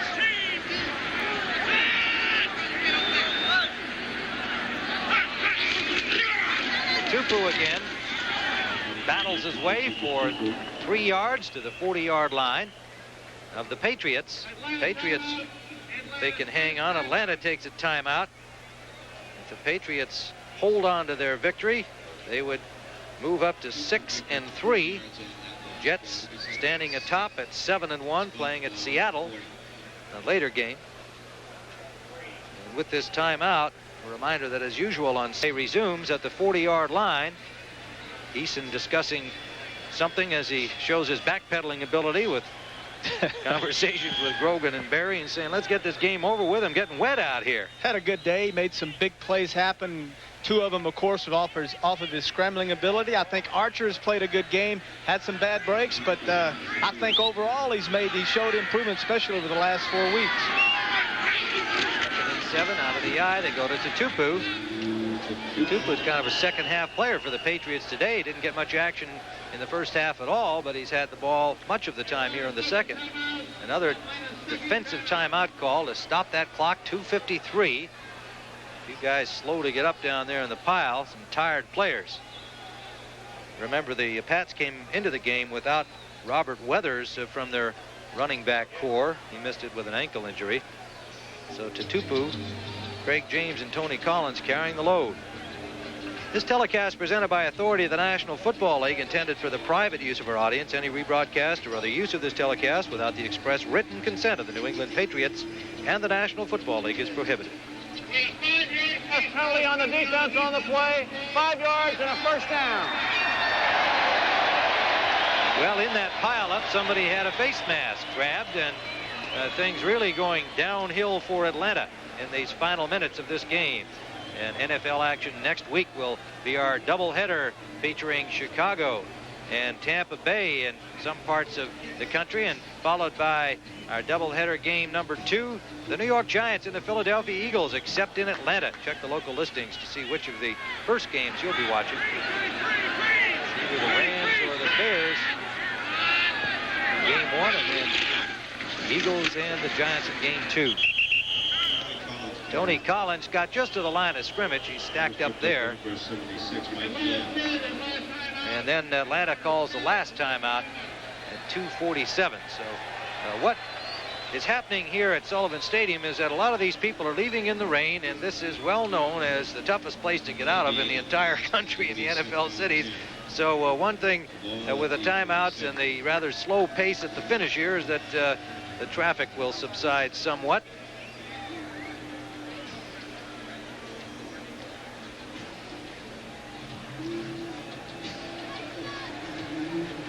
.247 to play, and there are some of the fans heading home, feeling that the Patriots have this one in their pocket and move to 6-3. Well, we try and keep track of all kinds of esoterica during the course of the football telecasts here, and we've got a guy by the name of Bob Citrick down there in the truck, and he comes up with these nifty little things. The Williams connection on the Patriots. We mentioned how many Williams there are. None of them are related. And then you got Willie down there that I'm not sure how he fits in, except it's Willie or Williams. Now, on the other side, you've got Keith Williams, Joel Williams, Bill Fralick. That's Willie Fralick, right? That's Citrick for you. That's right, and William Johnson. Boy, I tell you that. Well, okay, you can tell there's 2:47 left with a bunch of timeouts being called here. in a game in which the issue has been decided. The Patriots have the football, the lead, and they have a 2nd and 10. Tony Collins, and nowhere to go for him. Driven out by Joel Williams, one of the Williams boys. And it'll be 3rd down.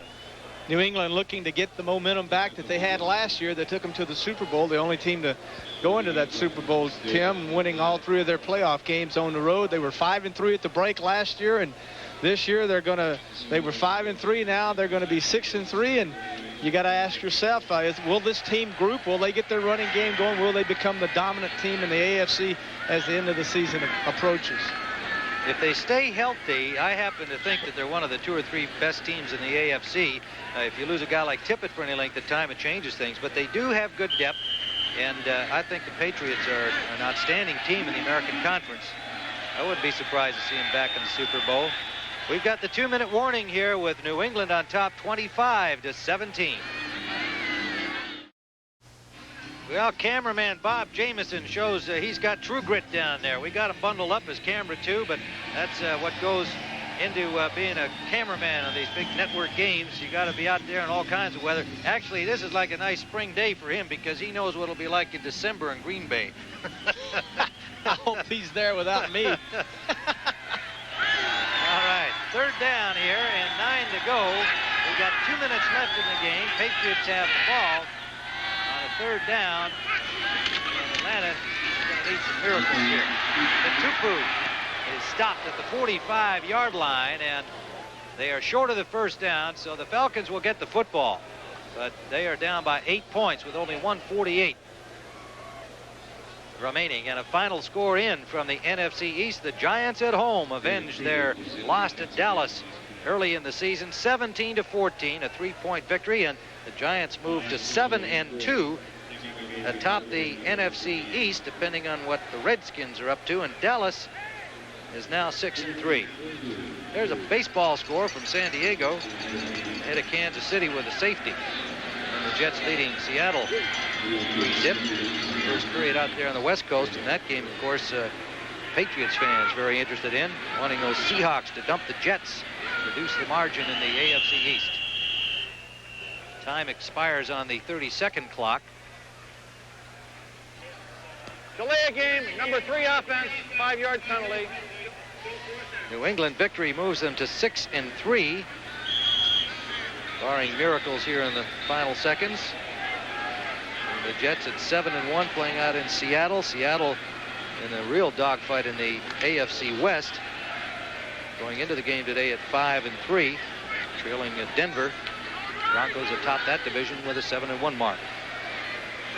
So the Falcons have everybody on the line of scrimmage here, trying to get the rush on. Camarillo does a good job getting it away. They had everybody coming, and knocks it through the end zone for a touchback. So it'll be a long way for the Falcons with just 56 seconds remaining. A 50-yard punt. Camarillo using that wind behind him. David Archer, 13 for 22 today, 122 yards. I think overall a step in the right direction, Tim, even though they are going to lose this football game. I think a step in the right direction. Did some good things, threw the ball well today. Atlanta got their running game going. Now they've got 80 yards to drive. Now this is a time where he can get a lot of confidence just by getting passes and getting 10, 12, 15 yards maybe. Oh, it does a world of good for a young quarterback's confidence. On first down, Archer, and he's got his man. There you go. That is Joey Jones, the first-year man from Alabama. Hustle up. USFL. Got it up to the 40-yard line. Close look at David Archer, number 16. Don't forget, we've got an NFL postgame show coming with scores and highlights. Keep you up to date on everything else that's happening today. We head into the second half of the season. Archer, sideliner, complete, and taken out of bounds by Charlie Brown at midfield. See, now what this is doing, he's 15 for 24 now, about 175 yards. And what this is doing is building confidence. Completing 1 or 2 passes, getting out of bounds, stop the clock, get 15 or 20 more and drive it up. Before you know it, you've got a 15 for, or 16 for 27, Tim, 26, and then 190, 200 yards, and your confidence comes back, and that's a carryover into their game next week. So it's very important, even though it's a meaningless series, very important for young David Archer. Well, an Atlanta defeat doesn't really knock them out of contention. I mean, you've got San Francisco losing today, so they got some help. Archer going to run this one, and he can dangle in the middle of the field with 21 seconds left. They've used up their timeouts, so they're going to have to hustle to get this play off. Now the remainder of the crowd heading out, and he throws the incomplete into the ground, intended in the direction of Charlie Brown. That stops the clock. 8 seconds left. Just a quick look at that NFC West. The Rams atop at 6-2. Atlanta 5-3-1 after today. San Francisco 5-3-1. The Rams have to play the Bears on Monday night. So that's going to be an interesting race in the National Conference West. And I think Dan Henning knows that, hey, let's just see how things go these next few weeks. If we can kind of hang in there, we'll be all right. And for the Patriots, they picked up some ground today, depending on what the Jets do at Seattle. Patriots doing their job, picking up victory number 6. Trying to get back to the Super Bowl. They are the defending champions of the AFC. Archer for Stamps. Stamps has the blockers. Now runs out from them and gets to the 25-yard line, and that'll do it. So the New England Patriots with a solid second half and 4 field goals from Tony Franklin today. And another good performance by Tony Eason at quarterback, have won their 6th game of the season to move to 6-3. And Dan Henning over to congratulate Ray Berry. Ray Berry is having a hard time with the stress of this head coaching, even when he was born. So that's his a metaphor for what it's like being a head coach of the New England Patriots here in 1986. Strange way of putting it, doesn't he? So the final score at Sullivan Stadium, the Patriots 25, the Falcons 17.